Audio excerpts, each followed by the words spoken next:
Non, je crois qu'il a dit qu'il arrive en retard. Allez. C'est parti. Oh, ça y est, il commence à y avoir des absences. Alors, qui c'est qui est volontaire pour passer ce matin? Qui c'est qui veut s'entraîner à passer devant le jury? Ouf. Ben dis donc, gros succès. Allez, voilà. C'est mieux avec les bouquins? Ouais, c'est mieux, ouais, merci.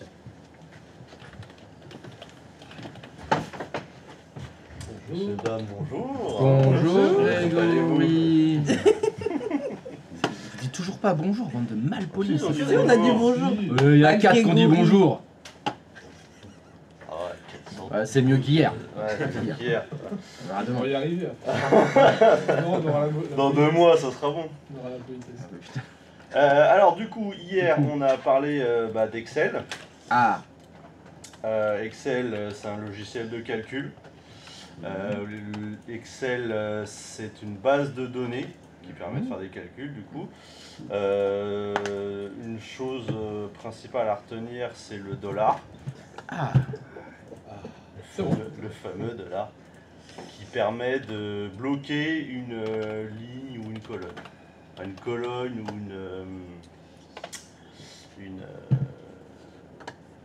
c'est pas le mot. Une cellule. Mhm. Quoi d'autre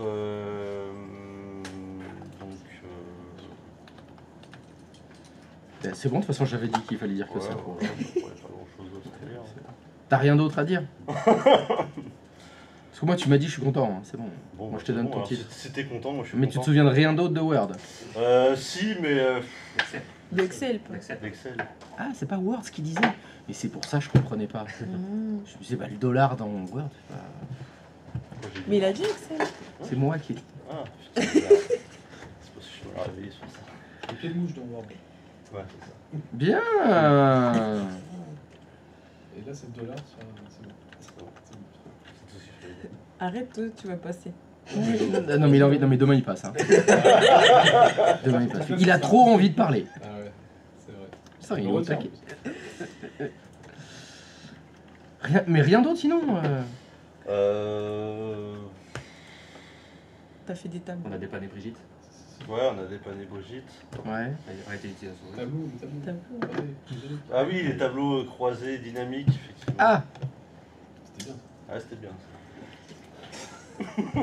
mais encore. Encore. C'était bien. Non, ça. Comment expliquer ça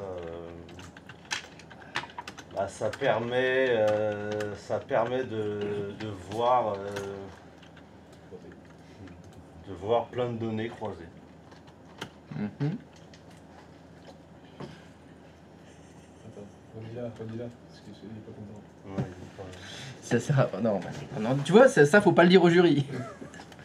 Faut pas dire ça. Explique un peu. T'as bien une idée. T'as bien un souvenir. Oui. Bah, en fait, on avait plusieurs données, du coup, que ce soit des noms, des chiffres,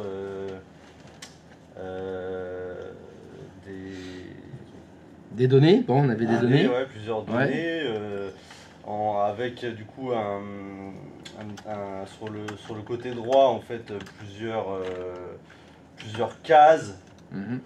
où on pouvait y faire glisser du coup, ces fameuses données pour que ce soit répertorié sur les... Ouais, je sais pas comment ça se fait. Eh, tu vois, c'est ça qui est sur la- difficile. Sur la droite, pour aller de la gauche à la droite. Bon, allez, d'accord. C'est là, on se rend bien compte que si on sait pas ce que c'est, on comprend rien. C'est incompréhensible ce que tu dis. Bah oui, en fait, c'est C'est- vrai que l'expliquer sans l'avoir devant, Eh oui, mais c'est ça qui est difficile. C'est compliqué. Ouais. C'est ça qui est difficile. C'est pour ça que vous passez au tableau. Ouais. Parce que vous devez réussir à exprimer des choses concrètes. Est-ce qu'on peut dire Par que c'est extraire une base de données? Bon, allez, tu viens. Allez, Non. tu te mets là, c'est bon là. Changement. Allez, il y a changement On fait un là. roulement. Je dis, est-ce qu'on peut dire? Parce que- Est-ce qu'on peut dire? Bah, c'est à lui de le dire. D'accord, oui, mais c'est pour on discute. Mais non, le jour du titre, il est tout Ah oui, seul. c'est vrai, on discute. Quand vous serez face au jury, vous discuterez avec le jury. Si c'est le jury qui donne les réponses, c'est pas bon. Hein. C'est pas bon du tout. Hein. C'est à elle de le faire. Alors, tu m'as dit qu'il y avait des choses à un endroit. Les fameux chiffres, les lettres, les adresses, machin. Ça s'appelle comment ça? Tu m'as dit que c'était... Des données. Et on appelle ça les données quand ils sont tous à un endroit. Tu l'as dit, tu l'as déjà dit. Dans des cellules. Oui, mais c'est la base de données. La base de données, ouais. Le principe du tableau croisé dynamique, on va prendre ces données et on en fait quoi? On choisit ce qu'on veut en faire. Oui, et c'est ça la question. C'est qu'est-ce qu'on en fait? Est-ce que ces données, on va les effacer? Non. On va en faire quoi?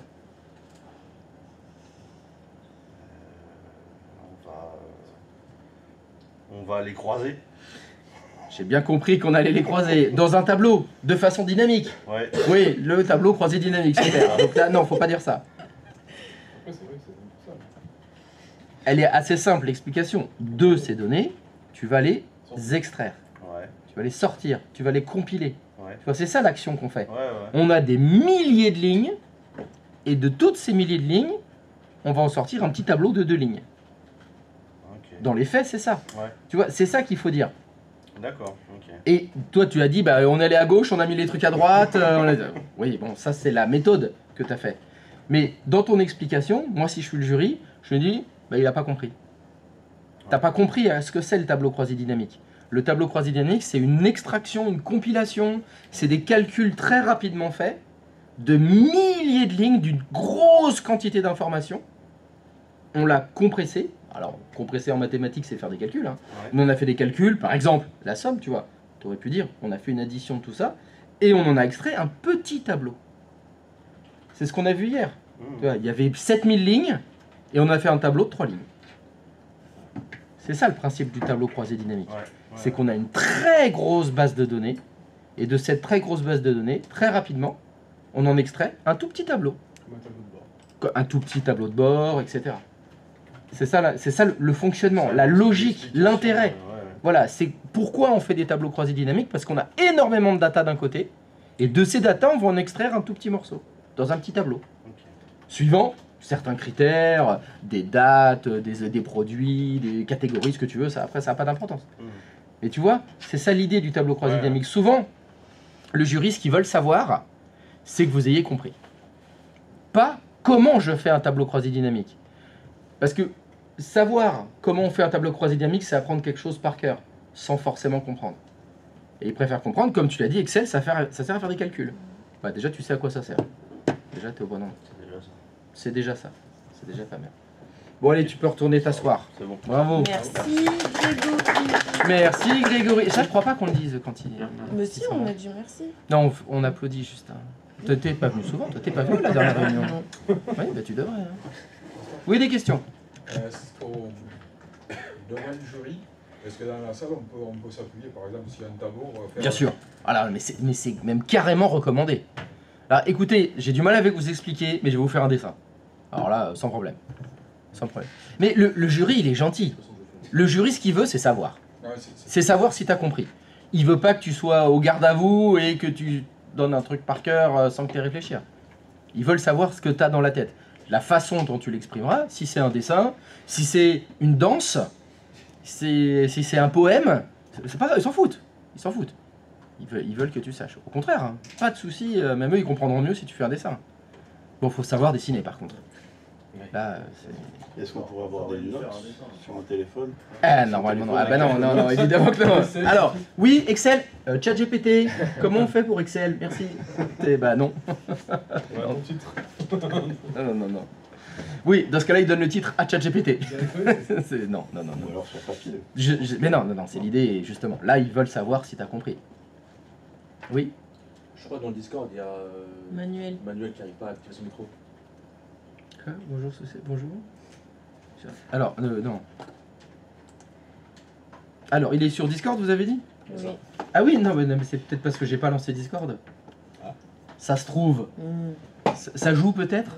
T'es arrivé quand? Je suis arrivé hier, moi. Allez, fais gaffe, ça va te tomber dessus. Tu vas passer. Règle numéro 4, quoi qu'il arrive, c'est toujours de la faute de papa. Ah, T'en souviens pas de celle-là là Eh, mais bon, là, c'est toi le chef. Ça marche pas non plus. Non. Dès que c'est une femme, ça. Ah bah oui, dès que c'est une femme, c'est mort. Hein. Alors, j'ai Pénard et Christophe. J'en ai deux. Ah, Je le relance, il me lance des trucs, je vais me lancer. ok, donc je suis connecté à Discord, donc ça devrait mieux fonctionner. Alors,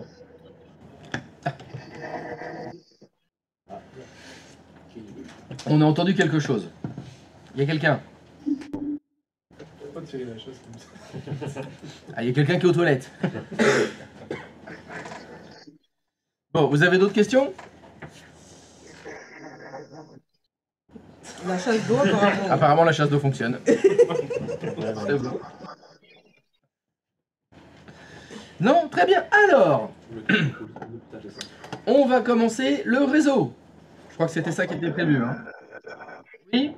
Parfait. Non, mais coupe-les. Il est malade, à mon avis, il est malade. Il a lâché. Faut couper le micro. Non, je vais le mute. Hein. Là, c'est bon, là, Christophe, non. Hein. Il a demandé le micro juste pour ça, juste pour nous chier. C'est ça. En tout cas, alors... Allô? Allô, Christophe? C'est Christophe dans le tram qui... Dans le tram, là? Je sais pas, c'est ce qu'il avait marqué, non? Ah, bah, je sais pas, moi je lis pas le Discord. Ah, vous êtes censé me tenir au courant, je suis obligé de le lire. Alors, bonjour, je risque d'arriver un peu en retard. Le tram est très lent. Bah, faut descendre et pousser alors. Ouais, tranquille, machin. J'essaie de la lancer. Si, le live il est lancé. Ouh là là là là. Ah oui, non, mais celui qui n'arrive pas à activer son micro, c'est muet. Oui, C'est peinard. c'est cool. Eh ben, j'en sais rien. Possible. Ah, il faut. Oh là là. Ah, là, Christophe, je vais le mute. Hein. Ouais. Ah ouais, parce que là. Désolé, Christophe. Hein. Parce que là, avec le tram, non. Tant pis. Hein. Ceux qui sont dans le tram, vous parlez pas. Hein. Vous écoutez juste. Donc, je disais, le réseau. Alors. Quand vous allez parler du réseau, quand je vais parler du réseau, quand vous allez lire réseau, quand vous allez entendre réseau, quand vous allez créer des réseaux, quand vous allez dépanner des réseaux, tout est fait pour fonctionner en couches. Il y a des couches, un peu comme un millefeuille. Vous voyez ? Il y a la première couche, il y a la deuxième couche, il y a la troisième couche, il y a plein de couches dans le réseau. Et on va analyser, on va réfléchir, on va dépanner, on va construire toutes les couches. Enfin, c'est ça qu'on va faire. Et toutes ces couches sont normalisées. Il y a un modèle pour toutes ces couches-là qui s'appelle le modèle OSI. OSI. Donc je vous invite à aller sur la page Wikipédia du modèle OSI, elle est bien faite, il y a toutes les couches qui sont décrites, etc. Il y a combien de couches dans le modèle OSI ? 7.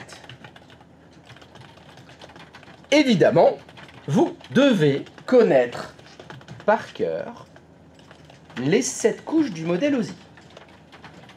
Pour survivre à cette situation qui arrivera soit face au jury, soit lors d'un entretien d'embauche. Dis-moi Olivier, tu peux me parler de la couche 4 du modèle OSI s'il te plaît ? Vas-y. Donc pour survivre à cette situation, bah, vous connaissiez la définition de la couche 4 du modèle OSI. Ok. OSI, c'est le comment? C'est C'est le comment OSI? OSI. Ok, très OSI. OSI. Le modèle OSI. Je sais pas ce que veulent dire les 3 lettres OSI. Vous êtes allé sur la page Wikipédia ? C'est écrit ce que ça veut dire. Alors, évidemment, l'apprendre par cœur aujourd'hui, ça sert à rien. Hein, vous devez le savoir. Bon, bah à la fin. Ce sera ça. C'est un mot que vous devez connaître. Quand on vous parle du modèle OSI, quand on vous parle du 7 couches du modèle OSI, vous devez savoir ce que ça veut dire. Connaître exactement le fonctionnement de chacune des couches, on le verra en gros. Il faut le savoir en gros. En ce qui me concerne moi et en ce qui concerne la formation, on ne va parler que de 3 couches. Moi, je vais vous faire mon modèle à moi. C'est-à-dire que moi, j'utilise un modèle OSI simplifié. 7 couches, c'est trop compliqué. Il n'est pas nécessaire pour appréhender le réseau, comprendre le réseau, faire fonctionner du réseau, dépanner des réseaux. Vous n'êtes pas obligé de connaître les 7 couches.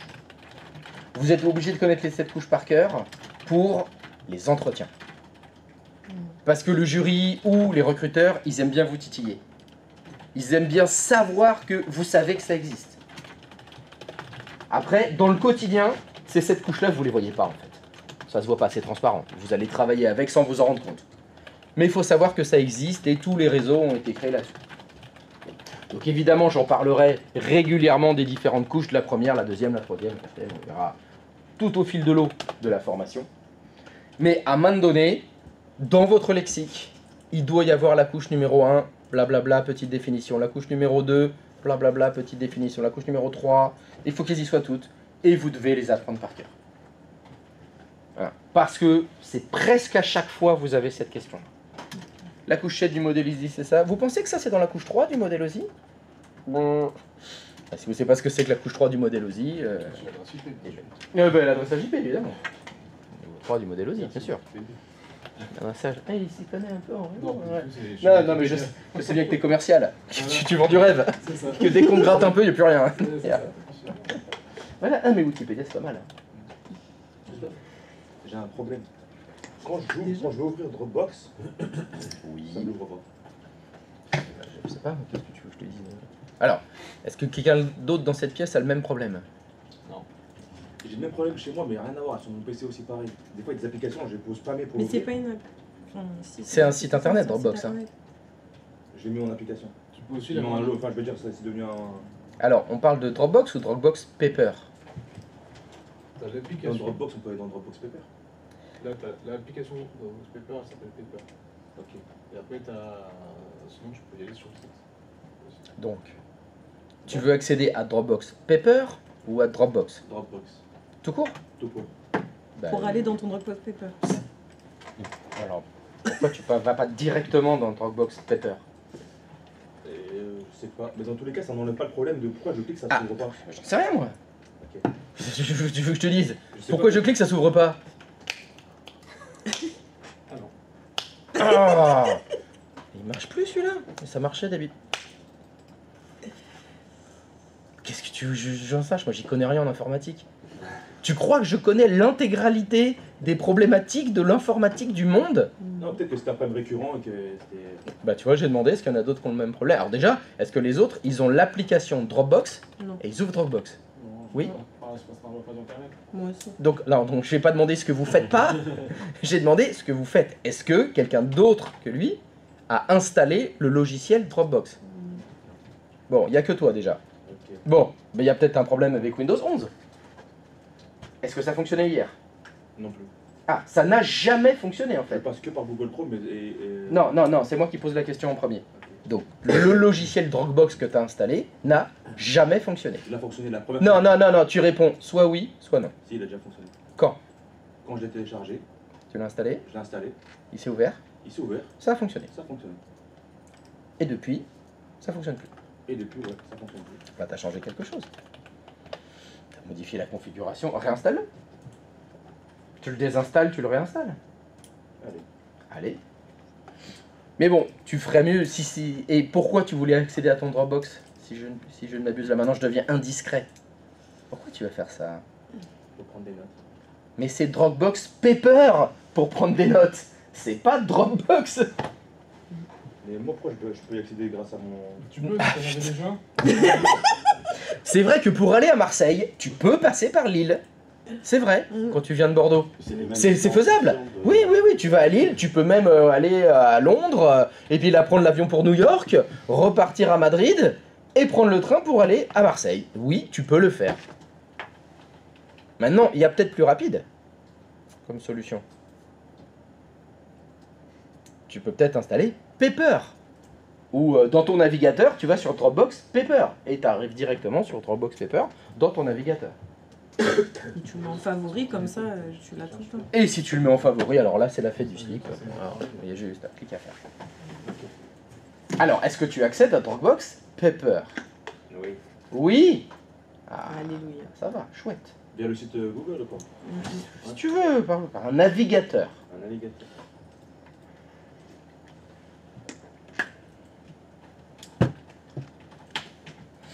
Ah, c'est pas ça, mais ça, c'est les fans de One Piece. Hein. Non. Fans de One Piece. Bien sûr que si, regarde-le là. Tu vois pas ce qu'il y a écrit là? Ah oui, j'ai pas vu. Des Mais je suis lunettes, pas faut comme ça. ça, moi. T'es pas comme ça? Les contrôles C, t'as compris? Oui, quand- Ah bah non, elle peut pas comprendre. C'est le Sharingan, au moins. Oui, le Sharingan, je connais. Ouais, c'est ça. Mais c'est CTRL-C qu'elle connaît pas. Si, je connais, c'est copié. Bien. Donc je disais, juste 3 couches, ça suffira. Donc, le reste du monde informatique vous parlera des 7 couches du modèle OSI. Moi, je vous parlerai que de 3 couches. Je vous le simplifie, si vous voulez, le modèle OSI. Pour que ce soit plus rapide, plus facile à comprendre. Et plus tard, on vous parlera d'autres petites couches. Parce qu'on est sur de l'infra. Pardon? Parce qu'on est sur de l'infra, on est plutôt sur 3 premières couches. Non, parce que vous êtes débile. Ah, Donc si je commence par les 7 couches, vous allez rien comprendre. ouais, non, je croyais que Vous allez faire, c'était oh, putain, c'est la parce que 4, la matériel. 2. Non, mais ça, c'est la 8. C'est... Non. Allô, allô. Non, non, non, non. non. Est-ce qu'on m'entend? Moi, je ne t'entends pas. Est-ce que toi, tu m'entends? Alors, moi j'entends, mais toi tu m'entends pas. Non, je t'entends pas. C'est bizarre. Putain. Tu veux que je te dise? Bah, moi, je suis un peu sourd, faut dire. Hein. Oui, je t'entends. Oui, ben moi, je t'entends pas. Bah, c'est pas grave, de toute façon. T'as pas besoin de parler, encore. Un moment. C'est qui Manuel. parle? Ah, parce Manuel. que tu t'entends cette voix dans ta tête aussi? Ouais, c'est qui parle? Bah, moi, j'appelle ça ma conscience d'habitude, mais... Mais c'est pas présenté, il a pas dit bonjour, je suis. Mais c'est ma conscience. Ah, c'est. Mais t'entends ma conscience? D'accord. Est-ce Mais elle t'entend pas bien. est-ce qu'elle te dit qu'il faut que tu boives plus? Ah, mais je voudrais bien, mais je sais rien sur. Non, est-ce qu'elle te dit? Tu l'entends dire il faut que tu boives plus? Non. Ah, mais c'est pas la mienne en fait. Non, c'est une autre. À moins que j'en ai plusieurs. C'est vrai que souvent c'est pas le même accent dans la tête. Plusieurs. Le jeu il doit se dire mais c'est quoi ce quoi? Qu'est-ce qui se passe là? C'est quoi ce bordel? Bah, c'est tous les jours comme ça. hein. Donc, qu'est-ce que je disais? Les couches, 3 Les couches, voilà. Non, Donc les vous êtes trop con pour comprendre tout de suite Voilà. les 7 couches. Donc je fais que 3 Commence par couches. les trois. Ça suffira. Ça suffira. Déjà, si vous y arrivez avec 3 couches, on va les subdiviser derrière. On en tient des couches. Bah oui, déjà 3, c'est pas mal. hein. Donc les 3 couches dont on va parler. La première couche, ça s'appelle la couche physique. Ça veut dire quoi? Ça veut dire que quand on met en place un réseau, alors je parle du réseau informatique, je parle d'un réseau de plusieurs ordinateurs, hein, c'est ça qui nous intéresse. Donc quand vous voulez que les ordinateurs communiquent en réseau, il faut qu'ils soient physiquement connectés. Il faut une connexion physique. C'est obligatoire. Et évidemment, il faut que cette connexion physique fonctionne. C'est la base de la base. Parce que chacune des couches dont je vais vous parler, et celle du modèle OSI c'est vrai aussi, la couche numéro 2 s'appuie sur la couche numéro 1. Donc si la couche numéro 1, elle n'est pas fonctionnelle, vous pouvez faire ce que vous voulez dans les couches du dessus, ça ne fonctionnera jamais. Donc dans l'analyse, dans l'installation, dans le dépannage, dans la réflexion des réseaux, on commence toujours par la couche la plus basse. Toujours. Et donc la couche la plus basse dont on va parler en premier, c'est la couche physique. C'est la première couche. Donc c'est ce qu'on va commencer par faire aujourd'hui. Dans les jours suivants, on parlera de la couche du dessus. Donc en ce qui me concerne moi, c'est la couche numéro 2, c'est la couche protocole.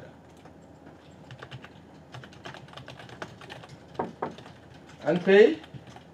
Qui va là? Ah, bonjour! Le Bon, train. t'es descendu, t'as poussé le tramway. Ah, ça Pas va. l'arrêt là, Mérignac Soleil. Aïe, aïe, aïe, aïe, Elle aïe. était arrêtée, elle attendait je sais pas quoi, mais c'est rien. Ah ouais, mais ça, c'est... De toute façon, on peut jamais compter sur le tramway. hein. Non, non, c'est la merde. Vaut mieux venir à vélo. On peut faire pêche dès le début. On peut... Ah bah, Est-ce qu'il y a un moment où j'ai dit pas pêche? Non, je crois que c'était en Ah bah, pêche, c'est tout le temps. De présentation, on hésitait.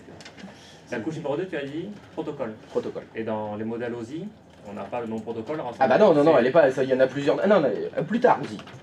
mais Vous du coup, ferez ça plus rien. tard. Bon, le nom qui a OSI, on. Ah bah non, il n'y a pas le même. D'accord. Bah c'est Pas pas le même différent, nom. pas Ah le si, nom. il y a des noms qui se ressemblent, mais... Parce que la physique, c'est. Le modèle OSI, il existe. Vous le verrez plus tard, vous l'analyserez plus tard. Je vous en parle parce que c'est obligatoire vu que c'est les vrais termes. Le vrai réseau, il s'appuie sur le modèle OSI. Et moi, il n'y en aura que 3 des couches. J'ai pas dit, Non, en fait. je n'utilise que 3 couches du modèle OSI. Hein. Moi, j'utilise 3 couches tout court. Donc bien sûr, les couches dont je vais vous parler, elles utilisent plusieurs couches du modèle OSI, si on doit faire une imbrication, si tu veux. Donc la couche physique, la couche protocole, et celle du dessus, la troisième, ce sera la couche applicative. Alors pour que vous compreniez un peu ces trois couches à quoi elles servent, je vais faire un petit parallèle entre les réseaux informatiques, donc les ordinateurs qui communiquent entre eux, et le réseau téléphonique. Le réseau téléphonique... Excuse-moi, Le réseau téléphonique, oui. Oui, allô? Allô, Houston? la 2, allô, allô. Oui. La couche 2, c'est pas liaison de données? Est-ce que tu m'entends? Allô, est-ce que tu m'entends? Oui. Et Ah toi? non, ah non, moi je t'entends toujours pas. Est-ce que la couche 2, c'est pas liaison de données? Apparemment, donc tu m'entends très mal. Donc la couche 2, ça c'est dans le Ouais. modèle OSI. Et j'ai parlé de mon modèle à moi, que moi j'utilise, qui n'est pas le modèle OSI. Ah, C'est le modèle Sensei. d'accord, pardon. Dans le modèle Sensei, il n'y a que C'est 3. que ça coupe sur mon... Ah bah oui, je sais pas rien moi. Donc je disais, le modèle Sensei, Bah non, je sais bien. le modèle Sensei, il n'y a que 3 couches. Ok, Pas les mêmes tout à fait que celles du modèle. ok. Donc, si on fait le parallèle avec la téléphonie, si vous voulez que deux personnes s'appellent avec le téléphone, il faut qu'ils soient physiquement connectés. Il faut que les téléphones soient connectés à quelque chose. Deuxièmement, quand vous téléphonez à quelqu'un, il faut que vous parliez la même langue. Parce que si j'appelle quelqu'un et que cette personne elle parle japonais et que je lui parle français, c'est pas le même protocole de communication. Donc, on ne pourra pas communiquer. Les ordinateurs, c'est pareil. Les ordinateurs, s'ils sont connectés sur le même réseau physique, s'ils ne parlent pas la même langue, donc s'ils n'utilisent pas le même protocole de communication, ils ne pourront pas communiquer. Et c'est pareil en téléphonie. Si je veux téléphoner à quelqu'un, il faut que je sois physiquement connecté à cette personne. Enfin, il faut que les téléphones soient connectés. Il faut qu'on parle la même langue, mais il faut qu'on parle de la même chose. Si on parle, admettons, français, mais que moi je lui parle informatique et il répond physique nucléaire, on aura beau parler la même langue, on ne parle pas de la même chose. Donc, encore une fois, on ne pourra pas communiquer. Les ordinateurs, c'est la même chose. Ils doivent être physiquement interconnectés au même réseau. Ils doivent avoir un protocole commun de communication, c'est la couche protocole. Et la couche applicative, ça doit être la même. Ils doivent parler de la même chose. La couche applicative, c'est les logiciels. Donc je vais vous dire, par exemple, j'ai besoin d'aller sur un site internet, j'ai besoin de consulter un site web, je vais utiliser comme logiciel Word. Est-ce qu'avec Word, je peux afficher le contenu d'un site internet? Là, vous avez le droit de répondre. Non. C'est pas du tout un problème physique. C'est pas un problème de protocole. C'est un problème applicatif. Le logiciel pose problème, alors que tout le reste fonctionne très bien. C'est comme ça que vous devez analyser vos réseaux. Quand il y a des choses qui ne vont pas fonctionner dans le réseau, quand vous devez installer un réseau, quand vous devez comprendre le réseau, c'est toujours comme ça. D'abord la couche physique. Il faut être physiquement interconnecté pour que ça fonctionne. Puis la couche protocole. Il faut que les ordinateurs parlent la même langue sur le réseau. Et la troisième couche, c'est la couche applicative. Le logiciel doit être correctement configuré. Ça doit être les bons logiciels. Ça doit être les bonnes versions de logiciels. Voilà. Dans votre analyse, dans votre vision du réseau, ça doit être comme ça. Et le modèle OSI, il va beaucoup plus en détail. Vu qu'il y a cette couche, évidemment, il y a plus de détails. Mais pour l'instant, vous le laissez de côté, le modèle OSI. Vous savez qu'il existe, il faudra de toute façon en prendre les couches un jour ou l'autre. Normalement, aujourd'hui, si vous lisez le modèle OSI, vous ne comprenez pas les définitions. Ou pas trop. Il y a plein de choses qui doivent être un peu floues. À la fin de la formation, vous lisez le modèle OSI, vous comprenez tout. Parce qu'on l'aura mis en place sans que vous vous en rendiez trop compte. Mais pour l'instant, gardez que le modèle Sensei, 3 couches, physique, protocole, applicatif. Pour ceux qui connaissent un petit peu, je vais vous donner 3 exemples. Dans la couche physique, on va trouver Ethernet. Dans la couche protocole, on va trouver TCP/IP. Et dans la couche applicative, vous allez trouver HTTP. S'il y en a pour qui ils n'ont rien compris de ce que je viens de dire, c'est pas grave. On va le voir en détail pendant toute la formation. Et pour ceux qui connaissent, vous voyez, ça vous met les choses des exemples d'usage à chaque endroit. Ethernet, TCP/IP, HTTP. Toc, toc, toc. Chacune est dans une couche.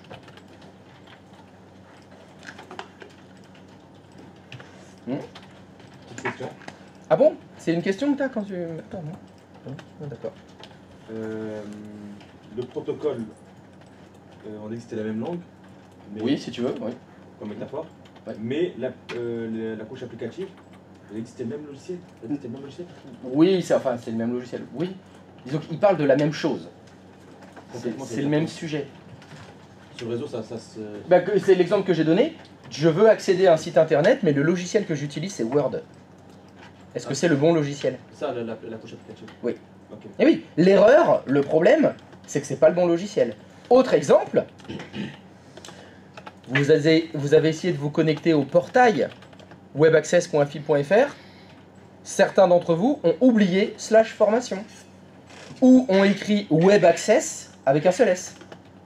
Le problème, il est applicatif là. C'est dans le navigateur le problème. Pourquoi vous n'arriviez pas à vous connecter au site? Parce que vous écriviez la mauvaise adresse. Là, c'est applicatif, c'est pas. Oui, ben oui, c'est applicatif. Pourtant, c'est bien Chrome qu'on utilise. On utilise tous Et la ben même c'est chose. pas un logiciel ça, Chrome? Si. Et ben alors? Justement, on utilise le même logiciel. Oui, mais vous parlez pas de la même chose. Donc c'est le protocole, non? C'est des métaphores, Ok. c'est des images. Ok, ok. Il faut pas aller plus en détail que ça. Ok. C'est plus en détail. Le problème, il est dans le logiciel, ou c'est pas le bon logiciel. Ok. Voilà, c'est juste pour te dire, vous vous trompez d'URL, vous faites une faute de frappe. Est-ce que le problème, il est dans la couche protocole? Est-ce que c'est TCP/IP le problème? Non. Est-ce que c'est la couche physique? Le câble, il n'est pas branché? Non. Donc quand tu fais ton analyse, quand tu fais ton dépannage, c'est dans le logiciel qu'il faut aller voir. Donc c'est dans la couche applicative. Donc, je pense que c'est en rapport avec le logiciel. Quoi. Oui, Ok. c'est ce qui est en rapport avec le logiciel. C'est justement parce que les couches du dessous, elles fonctionnent. Donc c'est pas la peine de s'embêter avec les couches du dessous. On va faire la couche applicative. Ça doit être là le problème. Et donc on va chercher. Est-ce que c'est le bon logiciel? Est-ce qu'il est bien configuré? Est-ce qu'il y a les bonnes options? Est-ce que c'est la bonne version? Voilà. Là, on s'attaque à la couche applicative. Et alors, des problématiques dans chacune des couches, il y en a beaucoup. Hein. Il y en a plein des différentes. Ok. Physique, protocole, applicatif. Pour normalement toute votre vie informatique, ça suffira. Le détail des 7 couches du modèle OSI, alors ça peut être pour briller en société, hein, pour vous la péter face à un petit minot qui arrive là, tu connais pas la couche 4 du modèle OSI? Voilà, vous pouvez faire ça si vous voulez. Et comme je vous l'ai dit, face au jury, ou pendant un entretien, on aime bien parce que c'est assez technique quand même le modèle OSI, et ils aiment bien voir si vous savez à peu près de quoi vous parlez. Toi, je sens que tu aimerais bien faire ça. Passer les entretiens. Et de là, je dois vous parler obligatoirement de la couche 8 du modèle OSI. La couche 8 est entre la chaise et le clavier. C'est Martine. De Martine, par exemple. Ou Brigitte. Ça, c'est une phrase qu'on dit souvent. Ah, le souci, quand par exemple tu reviens d'un dépannage et on te demande c'était quoi le problème, tu dis ah, il y avait un problème de couche 8 du modèle OSI. C'est l'utilisateur. Voilà, typiquement, voilà, elle ouvre Word, Brigitte, pour aller sur Internet. Bon, bah non, l'ordinateur fonctionne très bien, il n'y a pas de souci réseau. Non, c'est l'icône d'à côté, Brigitte. C'est Chrome qu'il faut utiliser, pas... Comme Dropbox. Voilà, les mecs, ils utilisent Dropbox alors que c'est Pepper qu'il faut utiliser, tu vois. Et non, c'est un problème de couche 8, ça. Hein. Ça fonctionne très bien. La Brigitte. En fait, elle s'appelle Yamine, Brigitte. C'est Yamine. Oh. Je rigole.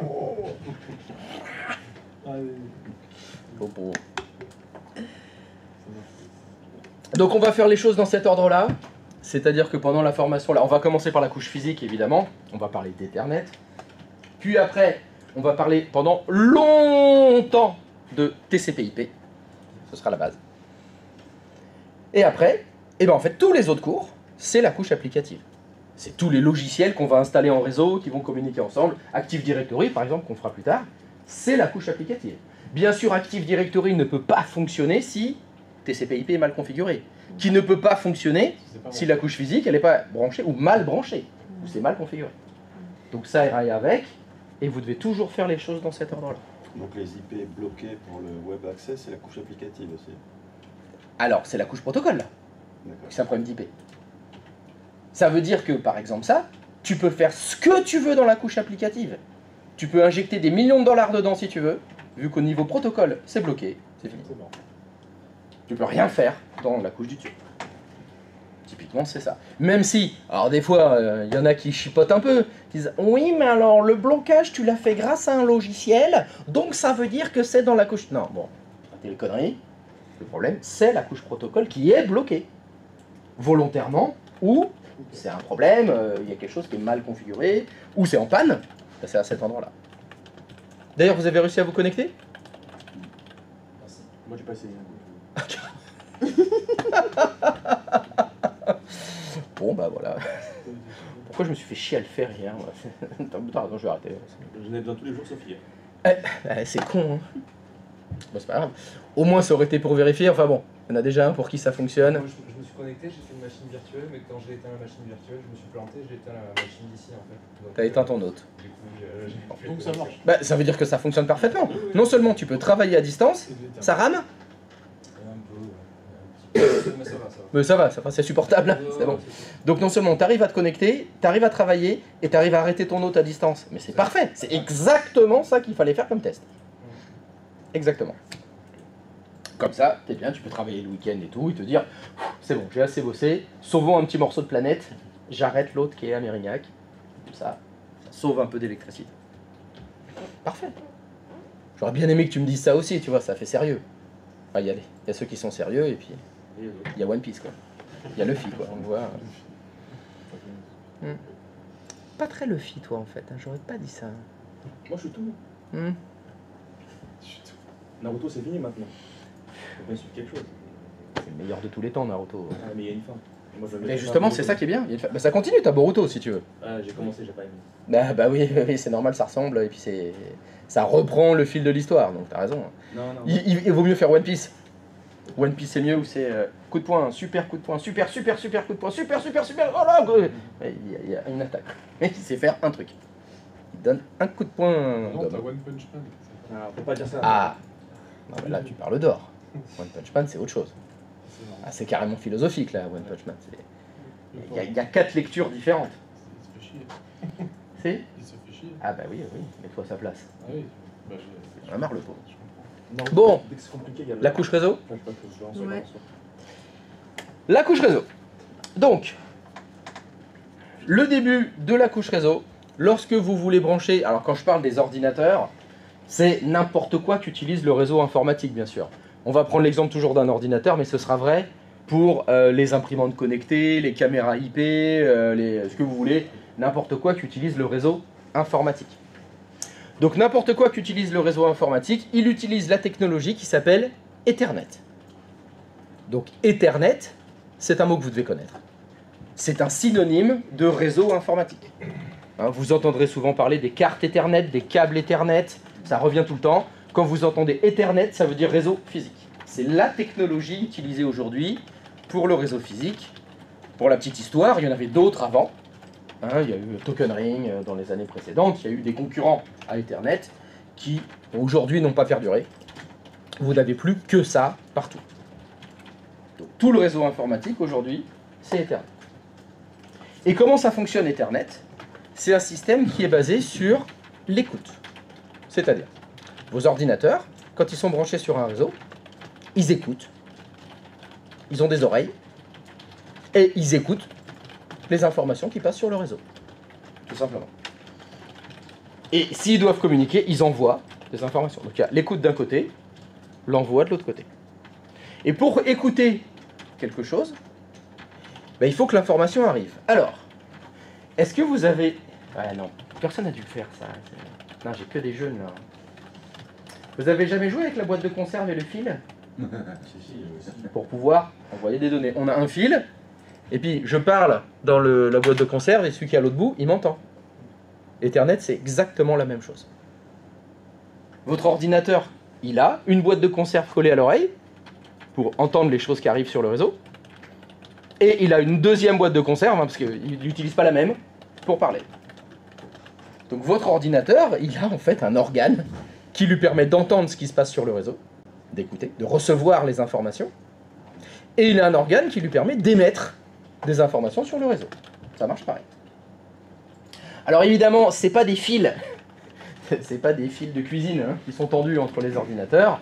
On utilise des câbles réseau qui sont en cuivre. Donc là, c'est un fil de cuivre. Alors c'est plusieurs fils de cuivre, hein, mais vous pouvez garder l'exemple en tête.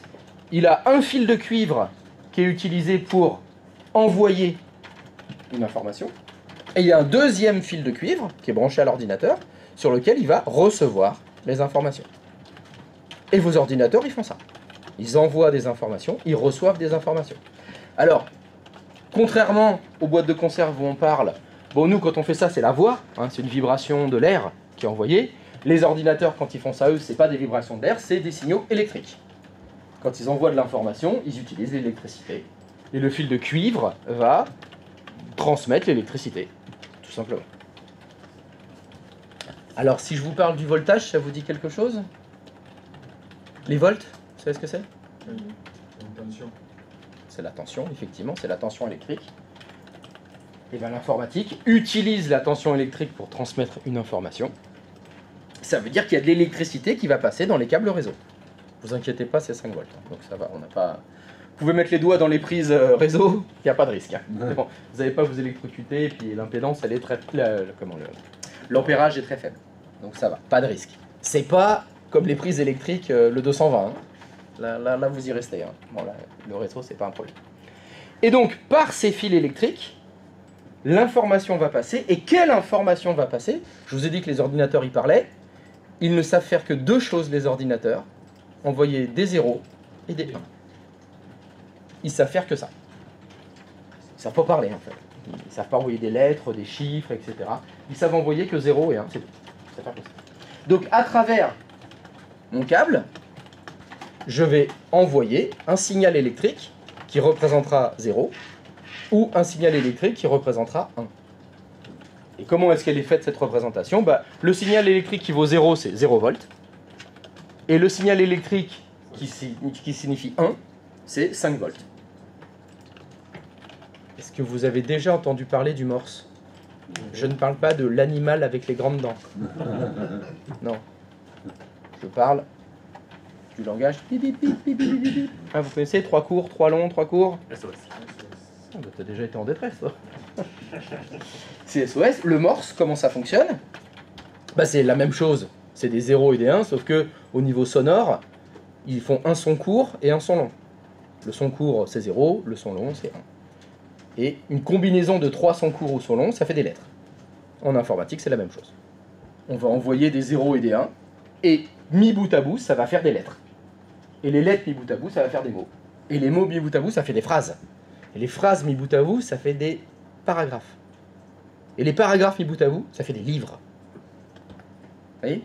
Et tout ça, c'est que des 0 et des 1. C'est pour ça qu'on parle du binaire. Toute l'informatique qu'on aura, c'est que du binaire. Derrière tous nos écrans, derrière tous les logiciels qu'on utilise, c'est que du binaire. C'est que des 0 et des 1. Et quand on donc descend au niveau du réseau informatique, la transmission se fait avec des câbles électriques. Et donc, à quoi qui ressemblent ces câbles-là? Ils ressemblent à ça. Hop.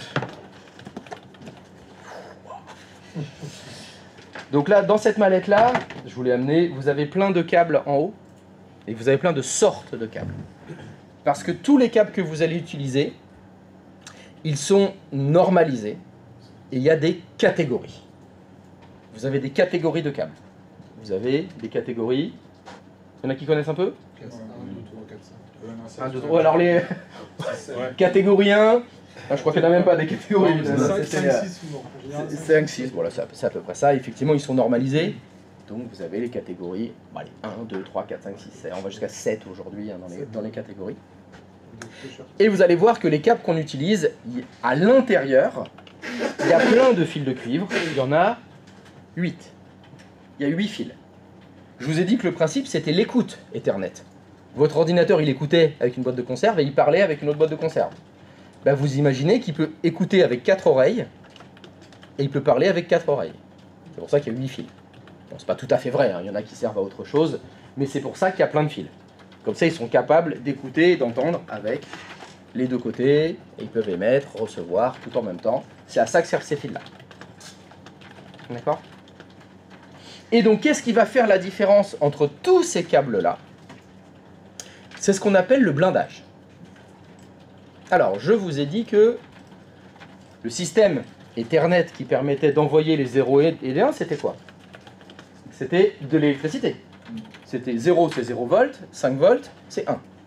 5 volts, 0 volts, 0 volts, 5 volts, et il envoie comme ça. C'est comme ça qu'il envoie les datas. Et c'est comme ça qu'il le reçoit d'ailleurs. Hein. Votre ordinateur aussi, il écoute sur un des câbles, et il entend 5 volts, 5 volts, 0 volts, 0 volts, 5 volts, 0 volts, 5 volts. Ça fait les 0 et les 1. Est-ce que vous avez déjà fait de la balançoire?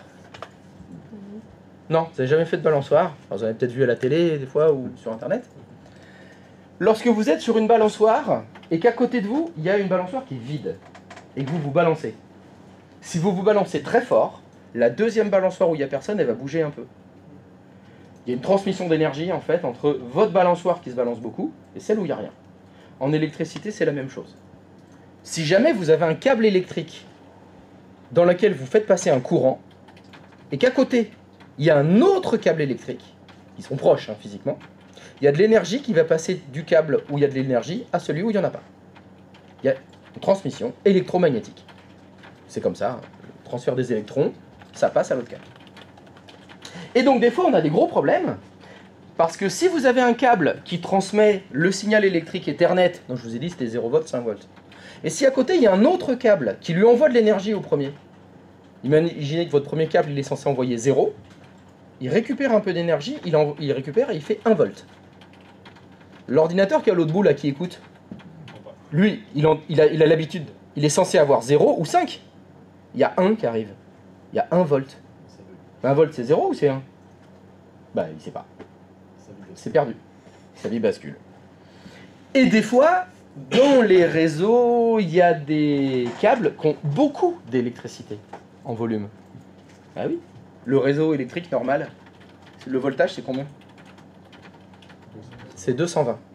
Donc si vous avez un câble électrique qui est à côté d'un câble réseau informatique, bah, il y en a un, lui, il fait 0,5 volts, et à côté de lui, alors je vous rappelle qu'en France, c'est du courant alternatif qu'on a. Ça fait 220, 0, 220, 0. Bah, il y a une grosse balançoire. Hein. Ah, ça peut monter. Bon, on va faire 220, on va rester simple.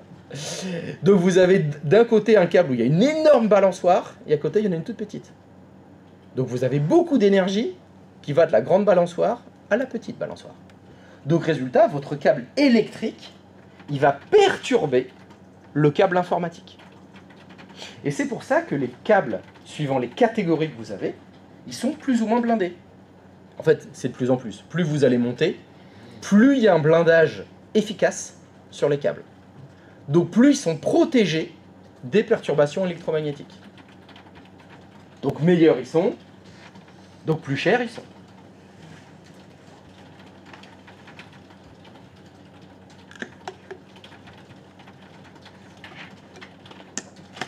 L'objectif, c'est de se protéger des perturbations électromagnétiques. Et la première dont on doit se protéger, c'est le courant électrique.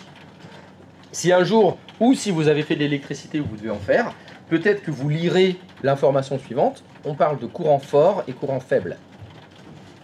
Le courant faible, ce sera le réseau informatique. Et le courant fort, c'est le réseau électrique. De 220, bah, une fois ça va à 240. Imaginez les usines, l'industrie. C'est pas du 220 qu'il y a là-bas. Hein. Ça monte beaucoup plus haut. Mais ils ont quand même du réseau informatique. Hein. Bah, donc il faut protéger le réseau informatique. Imaginez les moteurs électriques qu'il y a dans les usines, etc., même dans les voitures. Il y a des faisceaux électriques, bah, il faut les isoler. Il faut les protéger. Il faut les blinder. D'accord ? Donc c'est ça la différence entre les catégories. Si toutes les catégories, les fils de catégorie 4, 5, 6, 7, 8, on les démontait entièrement, je vous ai dit qu'il y avait 8 fils, vous prenez un fil tout seul, vous allez voir, c'est tous les mêmes. Il n'y a que le blindage autour qui change. Et ils sont donc de plus en plus résistants. Aujourd'hui, la norme, c'est-à-dire que si vous allez dans une boutique, même je veux dire informatique, mais même à Carrefour, à Auchan, vous allez chercher un câble informatique, un câble Ethernet, ce sera une catégorie 6. C'est ce qui se vend aujourd'hui partout, c'est des catégories 6. Si vous avez un vieux câble qui traîne dans une armoire, que vous avez acheté ou trouvé il y a 15 ans, ce sera peut-être une catégorie 5. Alors en dessous, c'est vraiment très très rare, ça devient très vieux. Les catégories 4, c'est du papyrus autour. Là, les vieux câbles catégorie 4, 3, j'espère que vous en croiserez plus jamais. La seule question, ce sera peut-être, alors on a récupéré un vieux bâtiment, c'était un château dans le Médoc, qui avait été câblé en informatique il y a 30 ans, et peut-être qu'il y a encore du catégorie 4 dans les murs. Peut-être, voilà. Mais à part l'archéologie, normalement partout vous avez minimum du catégorie 5. Faut juste vérifier le vieux câble trouvé dans la poussière dans le fond du grenier. Et donc si vous voulez savoir, c'est écrit dessus. Sur les câbles, il y a pas mal de textes, il y a le numéro de série, etc. Mais il y a écrit 4 comme catégorie.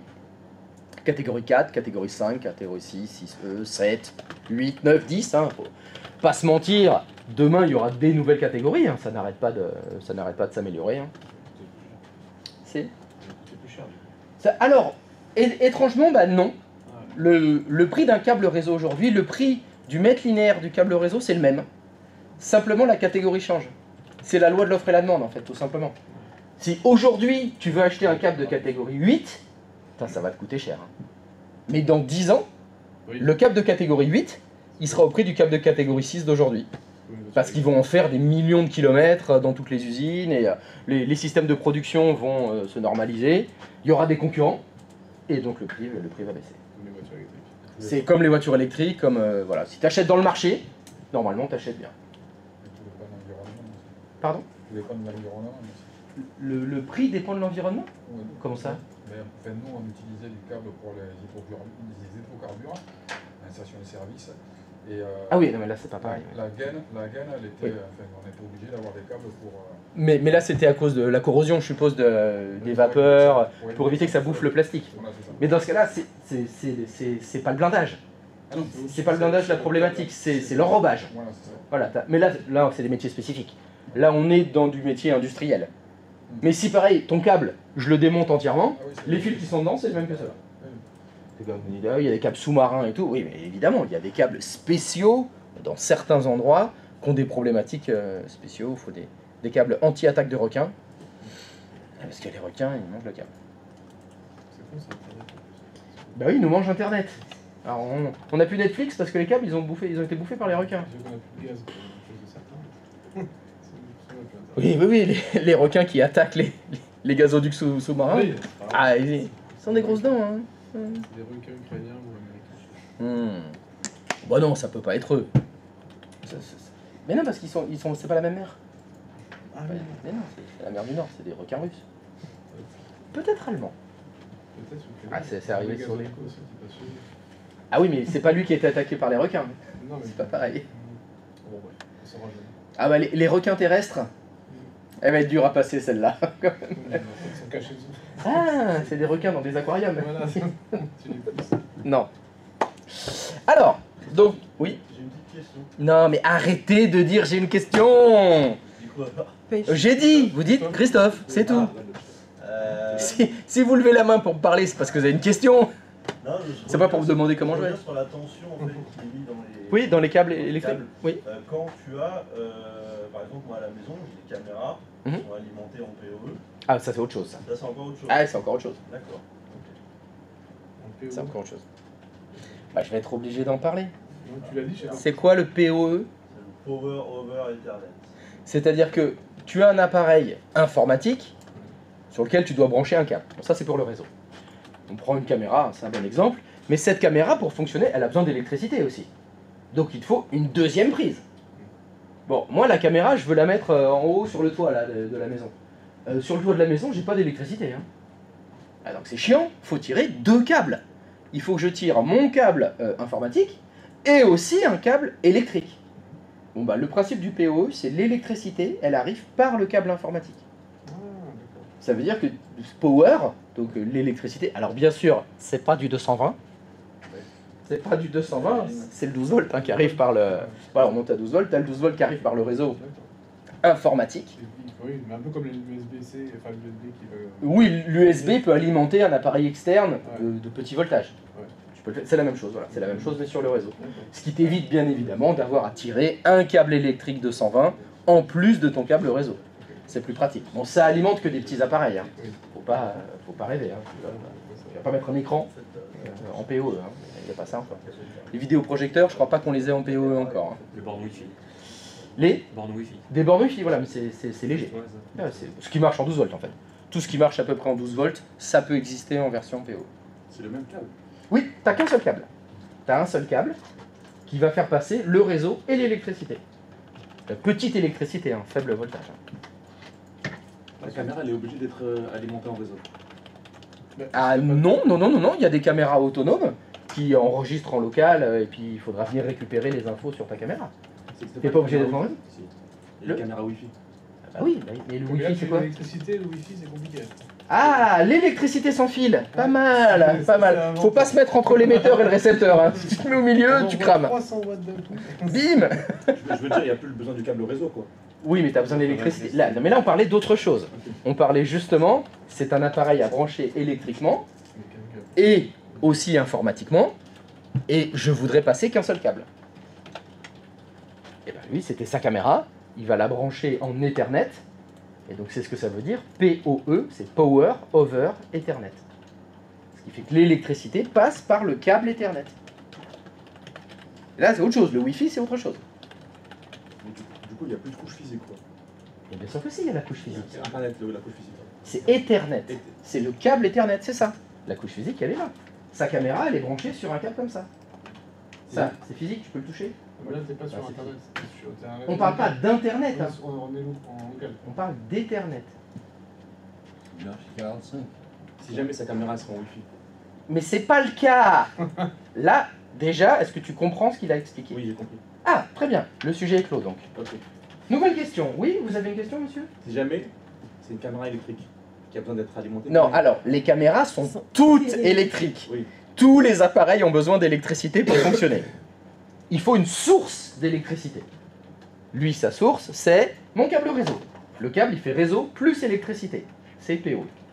Maintenant, sa caméra, ta caméra, elle a besoin d'électricité. Comment tu récupères l'électricité pour ta caméra? D'abord, comment tu la récupères? Bah, par un câble électrique. Voilà, donc tu as une prise électrique de 120 volts quelque part. Oui. Enfin, quelque part. Pas loin de la caméra, sur laquelle tu peux la brancher. Très bien. Donc ta caméra, elle s'allume. Maintenant, tu veux accéder aux images. Bah, il y a plusieurs solutions. Soit ta caméra, elle n'a pas du tout de réseau et elle enregistre en local, sur une mémoire interne. Soit elle a une prise sur laquelle on peut brancher le réseau informatique. Soit elle n'a pas de prise, et là c'est du Wi-Fi. Ou du Bluetooth même. Bon, faut pas être loin pour le Bluetooth. Tout existe. Ok. Non, t'es pas convaincu. Je suis pas convaincu du tout. Tu mélanges le Wi-Fi. Qu'est-ce qui ne t'a pas convaincu dans ce que j'ai dit? Parce que la première chose que tu as dit, c'est dans un réseau, tout doit être connecté physiquement. Oui. Si jamais la caméra elle est liée par Wi-Fi. C'est une couche physique. La- C'est du physique le Wi-Fi. Ok. Même si c'est des ondes, Ok. c'est des ondes physiques. Ok. Ah, même tout ce qu'on ne voit pas, c'est pas parce que ça n'existe pas. Hein. Là, parce que d'ailleurs, tu m'as dit tu peux toucher ça, et là maintenant tu Oui, mais ouais, j'aurais pas dû dire ça. peux... Eh oui. Ouais, j'aurais pas dû Moi, dire je ça. prends tout au Ah, mais bon ça, sens. c'est les One Piece. Hein. Ça, c'est les One Piece. Hein. Le Wi-Fi, c'est considéré comme la couche physique. Ok, c'est bon. Parce que si t'as pas de Wi-Fi, t'as pas de TCP/IP. Si t'as pas de TCP/IP, t'as pas d'image. Si t'as pas d'image, t'as pas de pierre. Si t'as pas de pierre, t'as pas de construction. Si t'as pas de construction, t'as pas de palais. Pas de palais, pas de palais.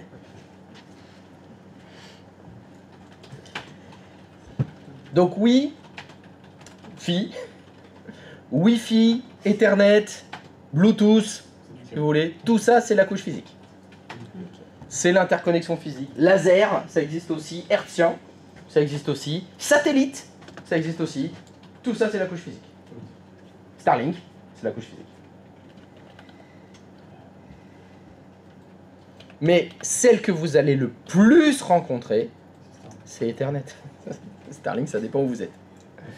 Mais 80% des réseaux du monde, c'est ça. C'est des câbles en cuivre, comme ça. Oui, non, mais ça jusqu'au 7. Hein. Je crois pas qu'on avait du 8 à l'époque. Ouais, ça. Ah bah regarde, t'as du triple blindage. C'est-à-dire que t'as du blindage autour de chaque fil, puis t'as du blindage à l'intérieur, puis t'as du blindage à l'extérieur. Alors ça fait des câbles très rigides, mais ils sont bien protégés. J'ai une autre question. Arrêtez de dire j'ai une question. Dis juste Christophe. Christophe. Pourquoi, si le Wi-Fi c'est une couche physique, pourquoi on s'embête à mettre des câbles partout? Parce que le Wi-Fi, ça passe pas partout. Et il y a peut-être des problèmes de distance. Okay. T'as du Wi-Fi chez toi? Oui, est-ce que tu as du Wi-Fi? Ça capte partout? Oui. Très bien. À combien? tu as du Wi-Fi? Peut-être moins. Quand t'es 2 étages en dessous, est-ce que ça fonctionne? Eh ben voilà, bah alors, c'est chiant. Ouais. Alors que le câble, ça marche mieux. Dans une entreprise petite, il faut privilégier le Wi-Fi. Dans une grosse... J'en sais rien. Je ne connais pas l'intégralité des entreprises du monde. Je peux pas te répondre. La réponse est, ça dépend. Ça dépend Christophe, est-ce que le Blue... Pardon. J'arrive pas à me synchro, en fait. Est-ce que le Bluetooth fait partie des couches physiques? Si on veut, mais des appareils informatiques qui font du réseau en Bluetooth, c'est plus rare. C'est plus rare. Donc non. Parce que le Bluetooth, il passe pas par l'IP. Exactement. Mais il y en a, si. Il y en a, mais c'est rare. Mais il y en a. Ah ouais, ok. Du coup, est-ce que dans la couche 1, je peux dire que le Bluetooth, ou je le mets entre guillemets? Non, mais pas le Bluetooth. Non, le mets pas. De toute façon, ça les... À part que Une question de consommation. Ok. Merci. Rien. Donc, revenons à nos câbles. Revenons aux catégories des câbles. Donc je vous ai dit que l'objectif de ces câbles-là, c'était de transférer des 0 et des 1. C'est ça l'idée. Les 0 et les 1, ça s'appelle comment en informatique, un 0 ou un 1? Binaire. Alors, ça s'appelle un bit. Le binaire, c'est compté en 0 et en 1. Un bit, c'est 0 ou 1. Donc quand mon ordinateur il entend 5 volts, il entend un bit qui est à 1. Puis quand il entend 0, il a un bit qui est à 0. Donc c'est ça, effectivement, c'est ce qu'on appelle le binaire. C'est que des 0 et des 1. C'est des bits. Mon câble va être capable de faire passer un certain nombre de bits par seconde. Alors, on dit souvent que c'est la vitesse du câble. Bon, c'est une erreur, c'est plutôt un débit. Vos câbles vont pouvoir faire passer un certain nombre de 0 et des 1, de 0 et de 5 volts, pendant un certain temps. Et la catégorie du câble va faire le débit. Alors, je vais vous demander de me trouver ça. J'ai dans les mains un câble de catégorie 6. Je voudrais savoir quel est le débit maximum qui peut passer par ce câble-là. 1000 1000 mégabits seconde. 1000 mégabits seconde sur un câble de catégorie 6. Maximum 1000 mégas. Ah, on n'a pas les mêmes chiffres alors. Parce que 1000 mégas, ça fait 1 giga. Ah, là j'ai du 10 gigas. Ah bon, je préfère qu'on... Je préfère quoi là. 6, du 100 mètres. Et vous n'avez pas la même réponse, hein? 1 gigabit. 1 gigabit. C'est gigabit. Non, non, toi ta réponse c'est 1. La sienne c'est 10. 10. Alors, on va faire un sondage? 10 aussi. 10 aussi? Ah, 10 c'est un gros succès. Hein. Normalement c'est 10. Un câble de catégorie 6, ça monte jusqu'à 10 gigabits par seconde. Donc ça veut dire que si dans mon entreprise j'ai trouvé un vieux câble ou c'est mon château dans le Médoc qui a été câblé il y a 30 ans, je me rends compte que le câble c'est du catégorie 4. Je vais vous poser la même question.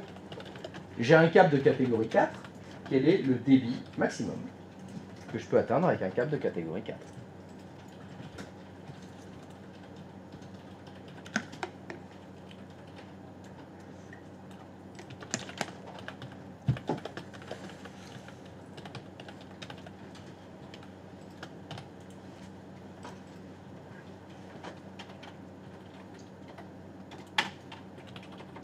16 mégas. Ça craint. 16 mégas. Ça craint. Oh putain. Ça fait fois 1000, là, c'est mieux les catégories 6 hein, quand même. Ça va plus vite. Donc c'est lié au blindage. Oui. La vitesse. Oui, parce que le cuivre, c'est le même cuivre à l'intérieur. C'est la non-perturbation qui va faire que tu vas pouvoir faire transiter plus de 0 et de 1, de 0,5 volts sur ton câble. Des fils entre eux. Alors, il y a d'abord Des fils entre eux. des fils avec d'autres fils à l'extérieur, typiquement le 220, mais aussi des fils entre eux. C'est pour ça que quand tu montes en catégorie, le blindage il est à l'intérieur. Les câbles sont isolés les uns par rapport aux autres. Alors pourquoi il y a des perturbations après des fils entre eux? Pourquoi ça pose des problèmes? Parce que je vous ai dit, Ethernet, comment ça fonctionne? Ça écoute 0 ou 5 volts. Bon. Je suis mon ordinateur, hein, je suis en train d'écouter, je reçois 5 volts. Ça veut dire que c'est 1. Oui, mais je reçois pendant combien de temps? Il faut qu'il y ait 5 volts pendant une seconde pour que je considère que ce soit un 1. Parce qu'on le sait très bien, je vous dis 0,5 volts, mais c'est jamais instantané. C'est pas en un milliardième de seconde qu'on passe de 0 volts à 5 volts. L'intensité met un peu de temps à monter, ça fait une courbe, hein, c'est pas vraiment un seuil tout droit. Donc pour que l'ordinateur considère qu'il faut que ce soit un 1, il va dire j'écoute, si j'entends 5 volts pendant une seconde, c'est un 1. Et même chose, hein, si j'entends 0 volts pendant une seconde, c'est un 1. Ça fait qu'en 2 secondes, en 10 secondes, j'ai reçu 8 bits. Jusque là ça va, vous arrivez à me suivre? D'accord? Mais si je veux transmettre plus d'informations, je vais changer l'électronique, le système de mon Ethernet, et je vais dire, si tu entends 5 volts pendant une demi-seconde, c'est considéré comme un 1. Ça veut dire qu'en 10 secondes, je ne vais pas faire passer 10 bits maintenant. En 10 secondes, je vais faire passer le double. Je vais faire passer 20 bits. Parce qu'au lieu d'attendre une seconde pour définir que c'est un 1, j'attends une demi-seconde. Donc en une seconde, je peux passer 2 1, ou un 1 et un 0, ou 2 fois 0. Sauf que comme le seuil, la largeur de mon écoute, elle est 2 fois plus petite, il ne faudrait pas que ce soit perturbé, mon signal. C'est plus fin. C'est plus fin, mais c'est plus fragile donc. C'est plus sensible aux perturbations C'est électromagnétiques. ce qu'on appelle la fréquence. C'est ça, c'est la fréquence. Voilà, j'ai doublé ma fréquence. C'est exactement ce que ça fait. Hein. Comment est-ce qu'on fait pour augmenter le débit? Parce que les câbles, ça reste du cuivre. Ça change pas, c'est toujours le même cuivre. On augmente la fréquence. Donc, je reprends mon exemple de 10 secondes. Au lieu de dire je vais écouter pendant une seconde à 5 volts, je vais écouter pendant un dixième de seconde. Cette fois, maintenant, pendant mes 10 secondes, je peux passer 100 bits. J'ai fait x10. Sauf que cette fois, c'est que 1 dixième de seconde. Hein. C'est intérêt à monter vite et à bien être à 5 volts pendant un dixième de seconde. J'augmente encore la fréquence. Et c'est ce qu'on fait. C'est comme ça que les débits Ethernet, ils arrivent à monter. Parce qu'on va changer la fréquence. On va mettre plus de seuil 0,5 volts, 0,5 volts dans la même seconde. Et plus on monte, plus c'est fin, plus c'est sensible aux perturbations électromagnétiques. Donc plus il nous faut un câble de qualité. Le cuivre, on n'a même pas besoin d'en rajouter finalement. Non, Vraiment, le nombre, blindage. tu veux dire le nombre de fils de cuivre? Soit le nombre de fils, non, mais même pas la qualité, c'est-à-dire l'épaisseur du cuivre. Si Non, alors non, ça on peut sert à pas. rien. Ils sont déjà. Non, ça change rien. Ça change rien parce que ça va, même c'est contre-productif. Parce que plus tu vas mettre de cuivre, plus l'impédance va être grosse. Donc Ah oui. plus tu as de résistance. Ça va, oui, ça- Et plus ça va ralentir en fait ton signal. Donc non, ça sert à rien. La vitesse de la vitesse pardon, de déplacement des électrons dans un câble, c'est proche de la vitesse de la lumière. On peut pas aller trop au-dessus, hein. Ça change pas. Ça change pas. 300 km. Oui. C'est le même principe avec les canaux des bornes Wi-Fi, ce que tu viens d'expliquer. C'est un peu pareil, oui. Oui, ça se... Alors c'est différent parce que les canaux de... Non, oui si.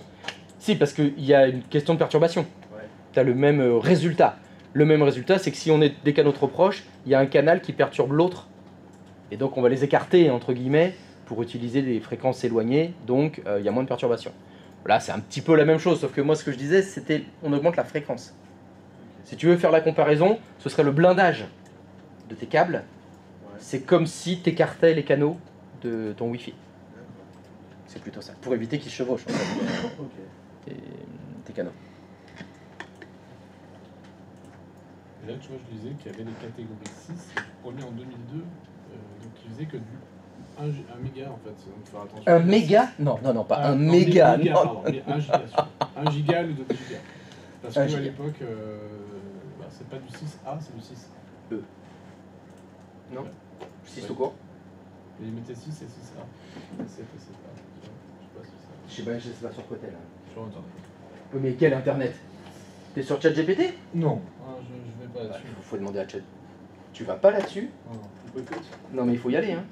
j'ai déjà fait il y a 2 ans, c'est bon. Non, si vous prenez pas le virage de l'IA aujourd'hui, vous êtes à la rue, hein. Vous allez en avoir partout, hein. Alors, bon, juste, petit fun fact, je crois que l'informatique, c'est votre métier. C'est bon, ça vous suffit comme explication? Vous allez en entendre parler. Il y a plein de gens qui vont l'utiliser. Vous devez savoir vous servir, oui, de Wikipédia, oui, de Google, oui, de ChatGPT. Vous devez vous y mettre. C'est comme la bureautique. Vous devez vous y mettre. Vous devez. Eh oui. Au moins pour dire, ah non, ChatGPT c'est pas fou hein, quand même. Hein. Voilà, je lui ai demandé les différentes vitesses des catégories des câbles Ethernet. Il a répondu à côté. Alors que la fiche Wikipédia catégorie câble Ethernet, celle-là, elle est à jour. C'est pas grave. Mais au moins vous devez essayer. Vous devez le faire. Ouais. Je t'écoute. Augmenter les fréquences d'un réseau, Oui. c'est un coût énergivore? Ah oui. Oui, oui, oui, bien sûr.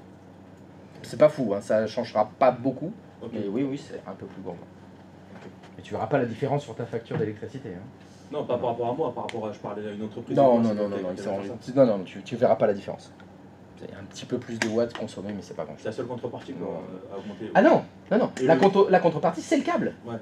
C'est le câble. C'est-à-dire que moi, je suis en train de vous montrer un petit câble. Là, donc on prend le câble catégorie 5. On va prendre le catégorie 5. C'était combien le maximum catégorie 5? C'est 100 mégas. Peu importe. Ces câbles, ça sert à brancher tous les ordinateurs entre eux. Ça veut dire qu'il y a des câbles qui partent de chaque ordinateur et qui vont jusqu'à les armoires de brassage, les appareils, les éléments actifs du réseau. Tous ces câbles, ils sont tirés par les électriciens. Donc, en général, dans les entreprises, c'est l'électricien qui va tirer le câble électrique, le 220, mais il tire aussi le câble réseau. Donc il y en a partout. Ça passe dans le sol, dans les murs, dans les faux plafonds, ça descend au rez-de-chaussée, ça va dans la cave. T'imagines les centaines, les milliers de mètres de câbles qui sont tirés dans les bâtiments, les immeubles. Il faut pas voir que le PC à la maison avec ma box qui est à côté. Hein. Dans les entreprises, c'est des milliers de kilomètres de câbles. C'est des milliers de kilomètres de câbles de catégorie 5. Ok. Ce serait bien qu'on passe aux catégories 7.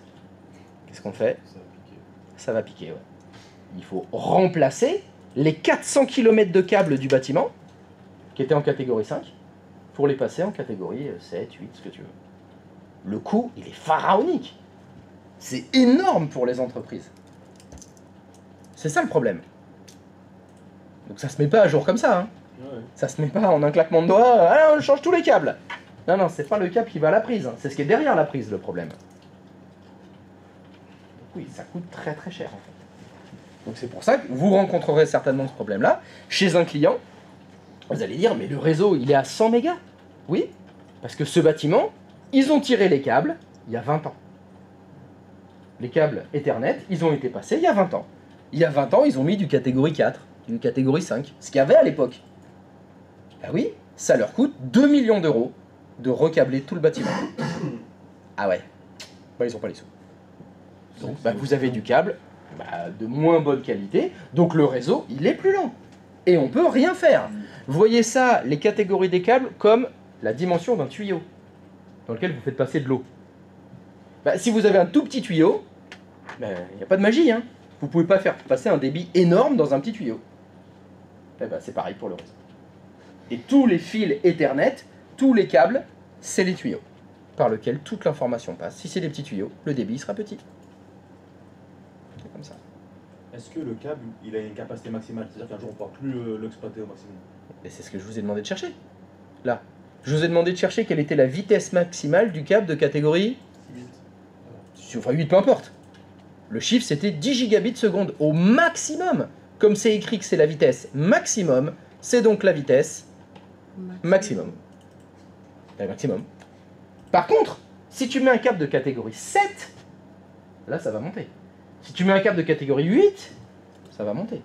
Si tu mets un câble de catégorie 9, voilà. Mais il faut changer le câble. Je parlais de la source même, le cuivre en lui-même. Le cuivre, ça va à la vitesse de la lumière. Ça transmet de Il l'électricité. n'y a pas de limite, quoi. Tant qu'on le blinde bien, il pourra C'est ça. Ok. La problématique... Enfin, pardon. La première problématique du cuivre, c'est les perturbations électromagnétiques. Donc à un moment donné, je crois qu'on arrivera à une limite quand même, parce que, comme je vous ai dit, on augmente la fréquence. Donc on fait passer un certain nombre de 0 et de 1 dans une seconde. On en fait passer de plus en plus parce qu'on on augmente la fréquence. On ne pourra pas monter à 4 THz de fréquence. Hein. Les appareils ne suivront pas, à mon avis, ils suivront pas à un moment donné. Il faudra trouver un autre moyen. Déjà, c'est super, 2 GHz.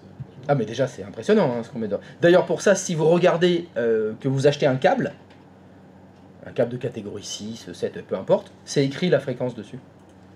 Il y a écrit maximum 100 Hz, 200 Hz, 2000 Hz. C'est lié aux appareils qu'on va brancher dessus. Hein. C'est ça. Donc, oui, donc je disais... Oui, vas-y. Désolé. Ne t'excuse pas. Parce que je t'ai coupé la parole quand même. C'est pas grave. Oh, ça va. J'avais pas commencé à parler. Quand des techniciens viennent pour câbler un immeuble, et que c'est bon, c'est câblé, est-ce qu'il y a un maximum de PC qu'on peut mettre dans le... C'est un par câble. Donc oui, il y a des limites quand même, mais on va voir qu'on peut bricoler. On peut ajouter des trucs. Normalement, il faut le câbler correctement. Des fois, c'est pas bien câblé. Donc je disais que le premier défaut, ce sont les perturbations électromagnétiques. Donc votre câble, il faut qu'il soit suffisamment blindé pour pouvoir faire passer autant d'informations que vous voulez. Le deuxième défaut, c'est la distance. Un câble Ethernet, c'est au maximum 100 mètres. En moyenne. Alors il faut savoir que si vous dépassez, si votre câble il fait 110 mètres, 120 mètres, c'est pas que ça va couper, hein. C'est pas que d'un seul coup, boum, ça marche pas, c'est que le débit va baisser. C'est-à-dire qu'on a dit que le câble de catégorie 6, il faisait du 10 gigabits seconde au maximum. Si votre câble, il fait finalement 150 mètres, ben vous n'allez pas avoir du 10 gigas. Vous allez peut-être avoir que du 1 giga. Ou peut-être que du 100 mégas. Peut-être que du 10 mégas. Ouais, galère. Mais des fois, on n'a pas le choix. Parce que je veux brancher ce bâtiment-là avec le bâtiment d'à côté. Et il y a 120 mètres de tranchée. Donc là, je vais tirer un câble Ethernet, tant pis. Il va dépasser la longueur maximale. Je vais perdre en débit, mais c'est pas grave, je suis quand même branché. J'ai quand même ma couche 1 qui est opérationnelle, parce que j'ai réussi à brancher mes deux bâtiments.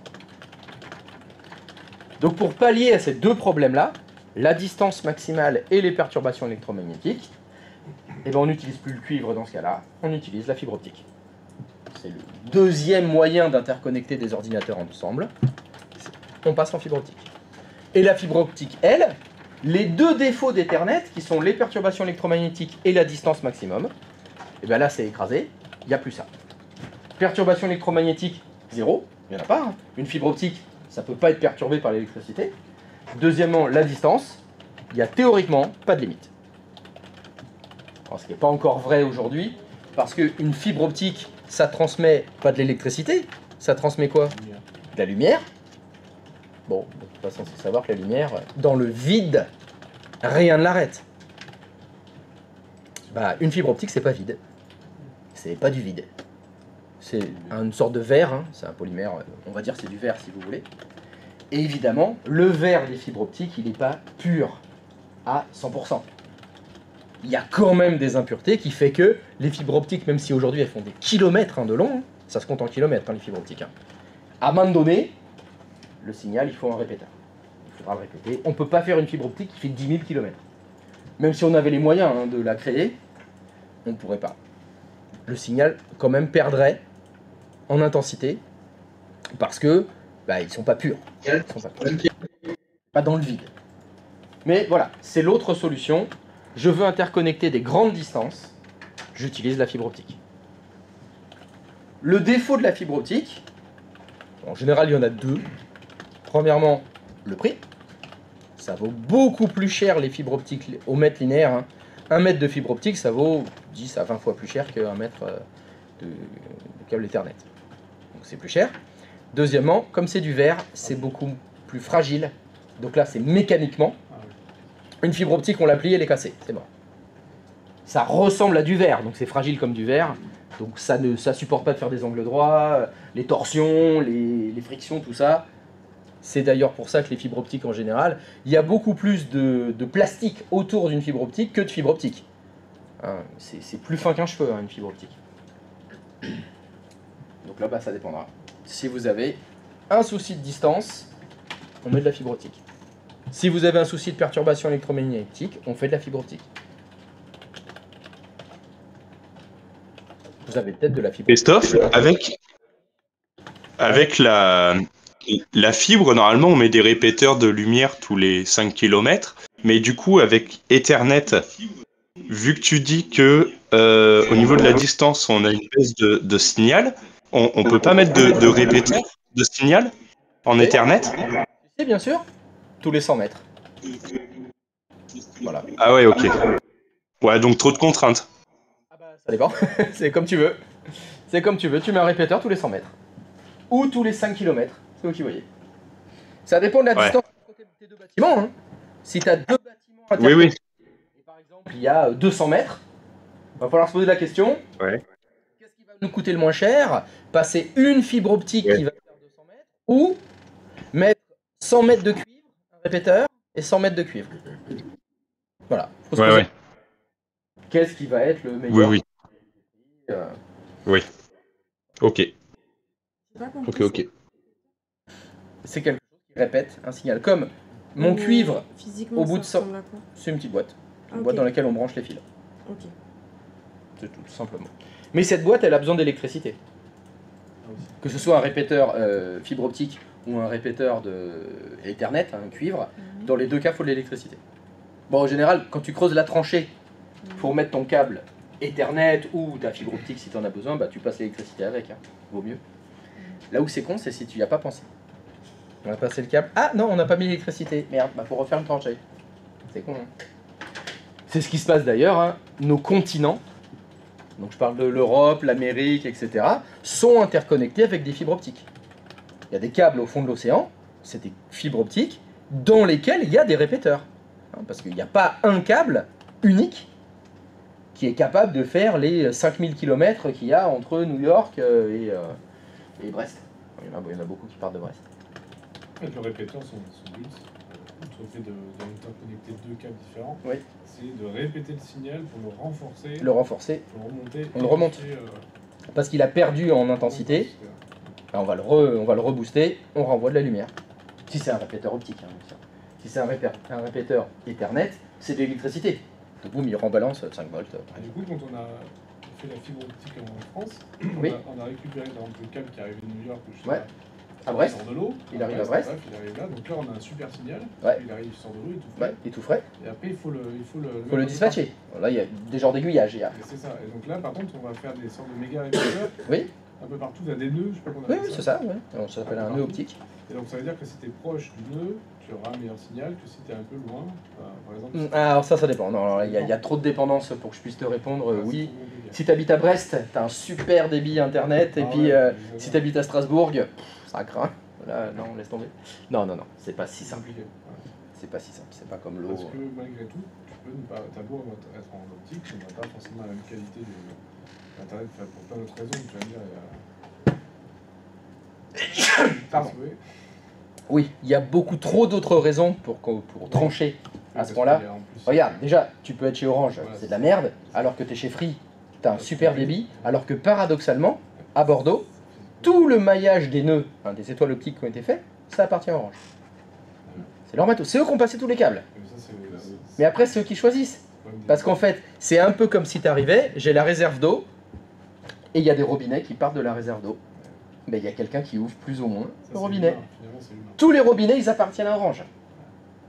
Et moi, je suis le robinet que Free loue à Orange. Et Free fait, moi je l'ouvre en entier mon robinet, pour mes clients. Et Orange, il fait, c'est mes clients. Non, je vais le refermer un peu plus tôt. Je le ferme un peu plus d'ailleurs, tiens. Parce que c'est con, ils payent. Et c'est plus cher qu'à côté, ils sont débiles. Bah, ils en profitent, ils ont raison. Et Puis SFR, ils ont le robinet qui est pété. Ils l'ont pas changé encore celui-là. Parce que ça coûterait cher de le changer. Ouais, je suis de mauvaise foi, je sais. Écoutez pas ce que je dis. Écoutez pas ce que je dis. D'accord? Donc, ça c'était donc le câble Ethernet. Donc, à retenir sur les câbles Ethernet, les catégories. C'est les catégories à connaître. Celle que vous, si vous devez en connaître qu'une seule, c'est celle qui est la plus utilisée aujourd'hui, c'est la catégorie 6. Alors, la plupart des câbles aujourd'hui, c'est de la catégorie 6. Mais juste, retenez dans un coin de votre tête que le débit dépend de la catégorie du câble. Donc si c'est prévu d'avoir un débit de 10 Go et que vous n'avez pas du 10 Go, il va falloir se poser la question sur le câble. Est-ce que c'est le bon câble? Et attention, c'est pas impossible qu'il y ait les fameux répéteurs dont on a parlé. Si entre votre ordinateur et le bout du réseau, il y a 3 répéteurs, et sur le chemin, il y a un câble qui est en catégorie 4, tout le débit qui est baissé. Hein. Revoyez les tuyaux. Hein. Vous prenez un gros tuyau, un gros débit, et vous le branchez dans un tout petit tuyau, et vous le rebranchez dans un gros tuyau derrière, c'est le débit du petit tuyau. Hein. Il n'y a pas de magie. Hein. Donc attention, des fois c'est ça, vous ne comprenez pas, le réseau il marche à moitié parce que dans un très grand bâtiment, ça a été câblé, recablé, décablé, réparé, amélioré, le bâtiment il a vécu hein, pendant des années, bah, des fois on fait des découvertes. J'avais vu ça une fois dans un hôpital, je dirais pas lequel, où ils avaient fait... Vous savez ce que c'est des chemins de câbles?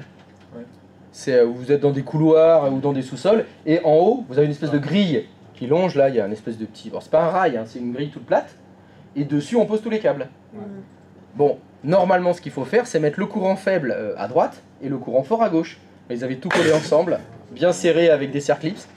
Donc, sur des dizaines de mètres, on avait l'électricité et le réseau collés, et le bâtiment qui était à l'autre bout, il disait « Ah, le réseau marche pas très bien, hein ». Ça rame. Il fallait un cutter, et ben on a tout séparé. On a tout mis des deux côtés. C'est ce que vous avez là. Vous avez des goulottes là, sur le long des murs. Ben, c'est des goulottes où vous avez l'électricité, elle est en bas, et le réseau, il est juste au-dessus. Faut pas que ce soit séparé d'un mètre. Hein. Il doit y avoir 5 cm entre les deux, ça suffit hein, pour séparer les balançoires. Là, c'est bien fait. J'ai eu un autre souci chez un ami, il faisait du son. Et quand il transférait ses fichiers, ça ramait, etc. Mais quand on regardait derrière sa table de mixage et tout, il avait une toile d'araignée où il y avait toutes les alimentations de tous ces appareils et ces câbles réseau. Ils étaient tous enroulés les uns dans les autres. Là, t'écoutes, on va tout débrancher. On a séparé les deux, pas de beaucoup, hein. Nickel, oui, tout est fini. Le son, c'est pareil. Et oui, mais il pensait pas que le réseau, c'était pareil. Ouais. C'était pareil. Alors il faisait gaffe pour les micros. Mais alors là, attends, tout séparé. Ah, bizarrement, ça fonctionne mieux. La couche physique, c'est la couche physique. Ça marche? Mais non, ça marche pas parce que ça n'a pas de jambes, évidemment. Donc, si vous voulez jeter un petit coup d'œil aux différents câbles, vous les avez là. Et, comme on en parlait, je vous ai amené ça aussi. Ça, c'est un boîtier fibre optique. C'est ceux qui sont accrochés sur les poteaux. Devant chez vous, dans votre quartier, etc. Si vous vous abonnez à la fibre, bah vous allez être branché là-dessus. Donc vous allez voir que vous allez à la fin avoir une seule toute petite fibre optique. Elles sont fines comme ça, c'est vraiment un cheveu à la fin. Et donc là, il y a une fibre qui arrive chez vous pour vous amener l'internet au débit. Et un seul. Une fibre, ça suffit. Ce qui est fou, c'est qu'ils font l'aller et le retour avec une fibre. Et sauf Gradignan, ils sont pas contents, non? Parce qu'ils ont plus la fibre. Alors on fait la pause. Là, alors attends, faut que j'annule les 10 dernières secondes. C'est pour mon groupe. Ah ouais, non mais je leur mets ce soir. Une fois que vous l'auriez vu. Et le soude, ça oui, ça se soude. Ils ont des espèces de mini fours. Ils ont des appareils à souder. C'est un petit boîtier comme ça, 10 000 € le truc. Ça vaut une fortune. Hein. Mais ça va bien mettre en face les deux fibres. Ça va les souder, vérifier que le signal passe correctement, qu'il n'y ait pas de déperdition. Ah, il faut qu'il n'y ait rien dedans. Et souvent, ils la refont plusieurs fois. Hein. Enfin, ça dépend du soudeur. Ceux qui sont bons, j'en ai vu un mec, le mec il est en haut. Hein. L'appareil à souder, il le met en haut de l'échelle sur le poteau, il soude là, il remet ça bien, nickel. Et puis il y en a, c'est moins bien Mais fait. là, Ah mais il a levé la main avant lui, je suis désolé, bande de malpolis là. J'ai pas entendu. Le signal de la fibre optique, t'as dit que c'était des allers-retours sur Un seul bras. Eh, ça va tellement vite. Avec la vitesse de la lumière, ils arrivent à le faire sur un fil. Ouais. Ouais. Bah, tu le vois, s'il y en a peut-être qui sont abonnés à la fibre, chez vous, mince, elle est où ?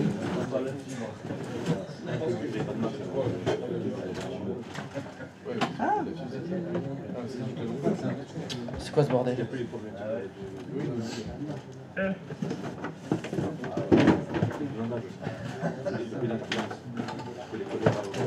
Elle est pas là. Merde.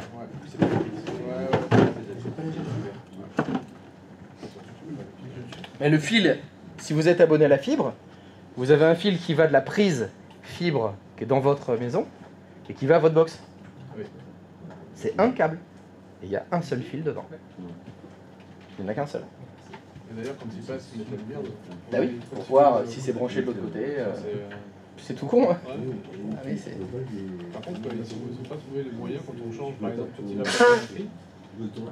Par exemple, Olivier passe appeler. Ouais. Il est obligé d'appeler, et derrière, c'est quelqu'un qui doit revenir pour aller vérifier, ils mettent la lumière dans le câble, s'il est déjà branché en fibre.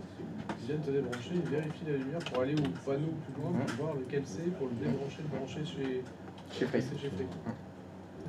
Et c'est obligé de le faire physiquement. Normalement non, si les choses étaient bien faites, ce serait bien repéré et il pourrait le faire sans passer chez toi. J'ai commencé ma phrase par « si les choses étaient bien faites ». Ils sont pas passés. Mais c'est pas le cas. Mais des fois ça marche. Des fois c'est bien fait, puis des fois non.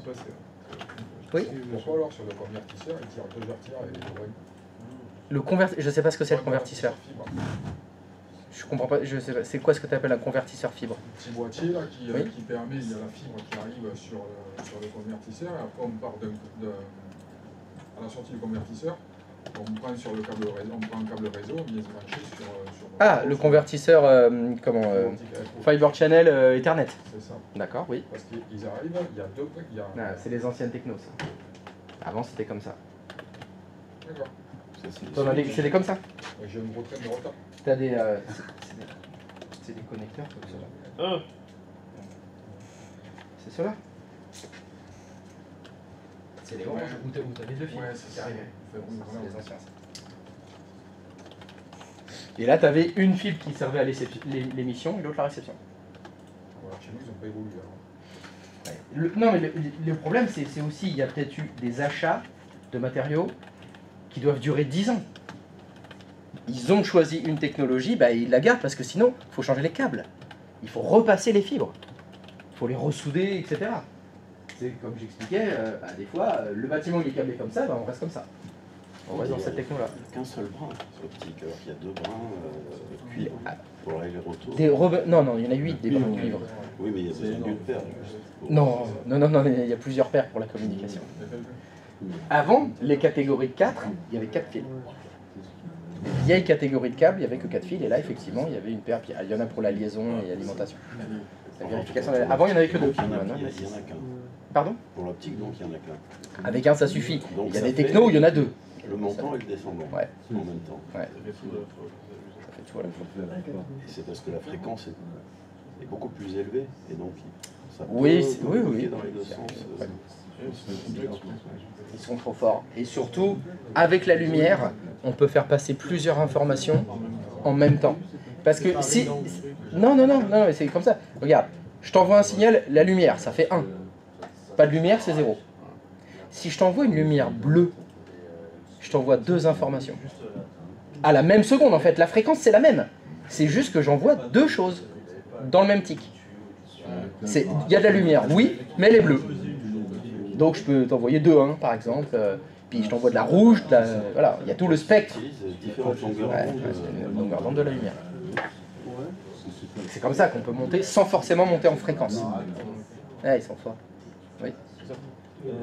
Pour les câbles qui ramènent l'information et qui la donnent, les deux sont dans le même câble Ethernet? Non, Ethernet, il y a un câble qui écoute et un câble qui parle. C'était comme ça au début, il n'y en avait que 2, mais maintenant, avec les nouvelles, pour monter justement en possibilité de débit, On n'utilise plus que 2 câbles maintenant pour émettre. Il y en a 6 dans les 8 qui servent à ça. C'est comme ça qu'on est monté. C'est comme si, je reprends l'exemple de la boîte de conserve avec les fils. Tu as 2 boîtes de conserve, une à chaque oreille. Bah, ça double ton débit. Bon, t'imagines, tu as 2 bouches aussi. Bon, voilà, c'est là où la comparaison avec l'être humain, ça s'arrête. Hein. Et puis tu as une 3e oreille sur le front. Et c'est dans le même câble? Oui, c'est dans le même câble. Tu les as vus? Regarde, t'as vu tous les fils qu'il y a? Il y a 8 fils. Ok. Il y a 8 fils dedans, il y a 4 paires. Ok, 4 qui écoutent et 4 qui envoient? Si tu veux, voilà. Je vais faire simple, il y en a 4 qui écoutent et 4 qui envoient. Bien. Tout à fait. Pardon, excusez-moi. Et la fibre optique qui relie des continents. Qui relie? Qui relie des continents entre eux. Oui. C'est quoi l'intérêt de faire ça? Le débit. Ça sert à aller plus vite. C'est tout. Pour que tu aies Netflix en 4K. C'est ça l'intérêt. Ça t'intéresse d'avoir Netflix en 4K? Évidemment. Qui regarde Netflix pas en 4K? Sinon c'est pas la peine de regarder Netflix. Ça sert à ça. Ça sert à pas avoir de lag, c'est parce qu'on a besoin. On s'est inventé un besoin de débit supérieur. C'est tout. Ça sert qu'à ça. À Brigitte aussi. C'est À Brigitte aussi. Hier pour envoyer son Bah pour Facebook. Dollar et tout ça. Bah oui, Brigitte aussi, elle l'utilise beaucoup. Donc tu peux quand même améliorer encore le débit on est déjà au max, de l'optique. Ah non, alors justement le débit de la fibre optique, on n'est pas au max. Là, il n'y a pas de limite. Parce qu'en fait, le câble, on ne pourra rien faire de mieux. On ne peut pas aller plus vite que la vitesse de la lumière. C'est les appareils qu'on branche au bout. Et là, on monte. Ça monte tout le temps. Il y a toujours de plus en plus de débit avec les mêmes câbles. Mais aujourd'hui, s'ils passent des nouveaux câbles, c'est parce qu'on en a besoin d'encore plus.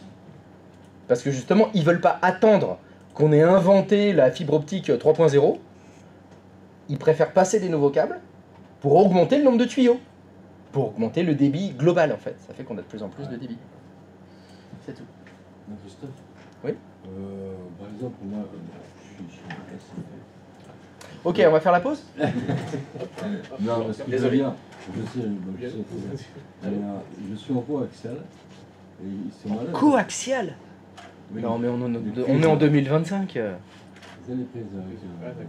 Non, mais ça existe encore? Oui. C'est quand même plus lourd, pareil. Et chez SFR.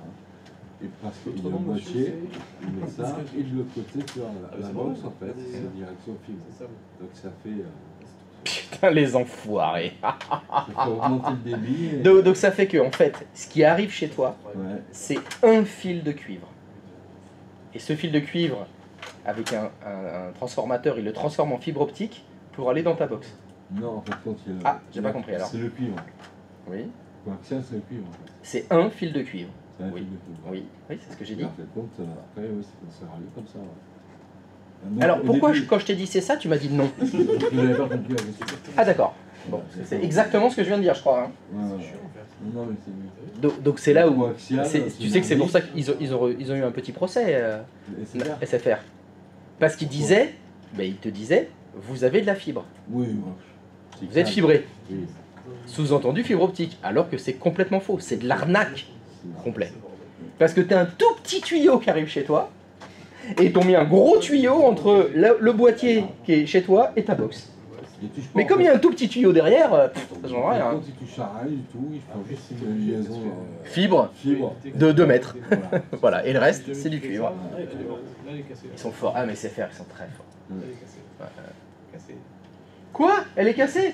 Putain, faut que je la réinstalle ce soir là. Qu'est-ce que t'as fait? J'ai pété un fil. T'as pété un cheveu? Ouais, tu le répares.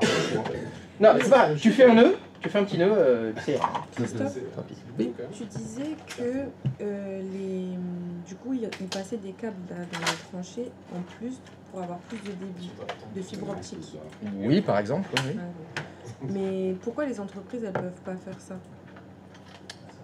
Alors, ça dépend. Tu tires un câble dans une tranchée entre quel endroit et quel endroit? Parce que moi, l'exemple que j'avais dit, on veut plus de débit, c'était entre Brest et New York. Ok. Mais si c'est pour une entreprise? Alors, justement... Tu as dit que tout le monde... Justement. Les entreprises, elles devaient tout changer. Non, mais là, attention, là. On va on va recontextualiser ce que j'ai dit. Je parlais d'une entreprise qui a un bâtiment. Oui. Dans ce bâtiment, on a passé des câbles. Oui. Catégorie 4. Il y a 25 ans. Si cette entreprise veut avoir un débit supérieur, il faut qu'elle change tous les câbles de son bâtiment. Ok. Donc il y a 150 km de câbles à repasser. Ça coûte Mais c'est 2 parce millions qu'elle d'euros. a mis des vieux câbles au départ. Ouais, exact. Si non, elle- non, elle a mis les câbles qui étaient Qui- le qui- top à l'époque. Oui, oui, qui Voilà, étaient- c'est ça. C'est-à-dire son câblage, le temps faisant son œuvre, les technologies s'améliorant, le câble ne se change pas tout seul. Donc là, ils sont embêtés parce qu'aujourd'hui, peut-être vis-à-vis du travail qu'ils ont à faire, de ce que Brigitte a à faire, le câblage réseau qui a été passé il y a 25 ans, il est obsolète. Donc il faut le changer. Quand je parlais des tranchées, etc., c'était pour interconnecter 2 bâtiments cette fois. Il faut passer un câble entre un bâtiment et un autre bâtiment. Si la distance, c'est plus de 100 mètres, c'est embêtant avec le cuivre. C'est là où il faudra certainement faire plutôt une fibre optique. Et encore, des fois il y a des problèmes, parce que entre les 2 bâtiments, je creuse une tranchée avec une pelleteuse. Et je mets mon câble souterrain. Oui, mais si entre le bâtiment c'est celui-ci et le bâtiment il est en face là-bas. Entre les deux, il y a ce qu'on appelle la rue. Les entreprises n'ont pas le droit de prendre une pelleteuse et creuser dans la rue, péter le béton, péter la voie pour passer leur câble. Mais c'est la voie publique, on n'a pas trop le droit de tracer comme ça. Donc là c'est embêtant. Donc je peux pas casser de tranchée, je peux pas passer de câble. C'est là qu'on fait du sans fil. Là vous avez des technologies, le Wi-Fi, pourquoi pas. Vous avez des technologies hertziennes et vous avez même des technologies laser. C'est-à-dire que sur un bâtiment, on a un laser et en face, il y a un autre laser. Et les deux, comme ça peut faire des centaines de mètres et ils communiquent comme ça. Bon, faut pas qu'il y ait un oiseau qui passe à ce moment-là. Sinon, il se fait cramer l'oiseau, mais ça existe. Ça existe. Et là, moi, je parlais après tout à l'heure des câbles intercontinentaux entre New York et Brest. Bon, ces câbles-là, c'est que des boîtes privées. C'est que des entreprises privées qui les ont. Google, il passe son câble. Il pose son câble à lui. Ça, il a son débit, c'est lui qui gère. Et il y en a partout sur la Terre. À travers tous les océans de la Terre, et vous avez du câble aujourd'hui. Je crois que c'est 95% du trafic Internet, c'est des câbles. Le Wi-Fi, le WiMAX, le Starlink, tout ce qu'on veut, c'est à la marge. C'est vraiment des cas très à la marge. Bon, bah si on allait boire ces cigarettes, quand même, depuis le temps. Parce que là, on discute, mais bon. J'ai envie de fumer du café, moi. Bon, allez, à toutes. Ciao, les gars. Ton ex-disciple.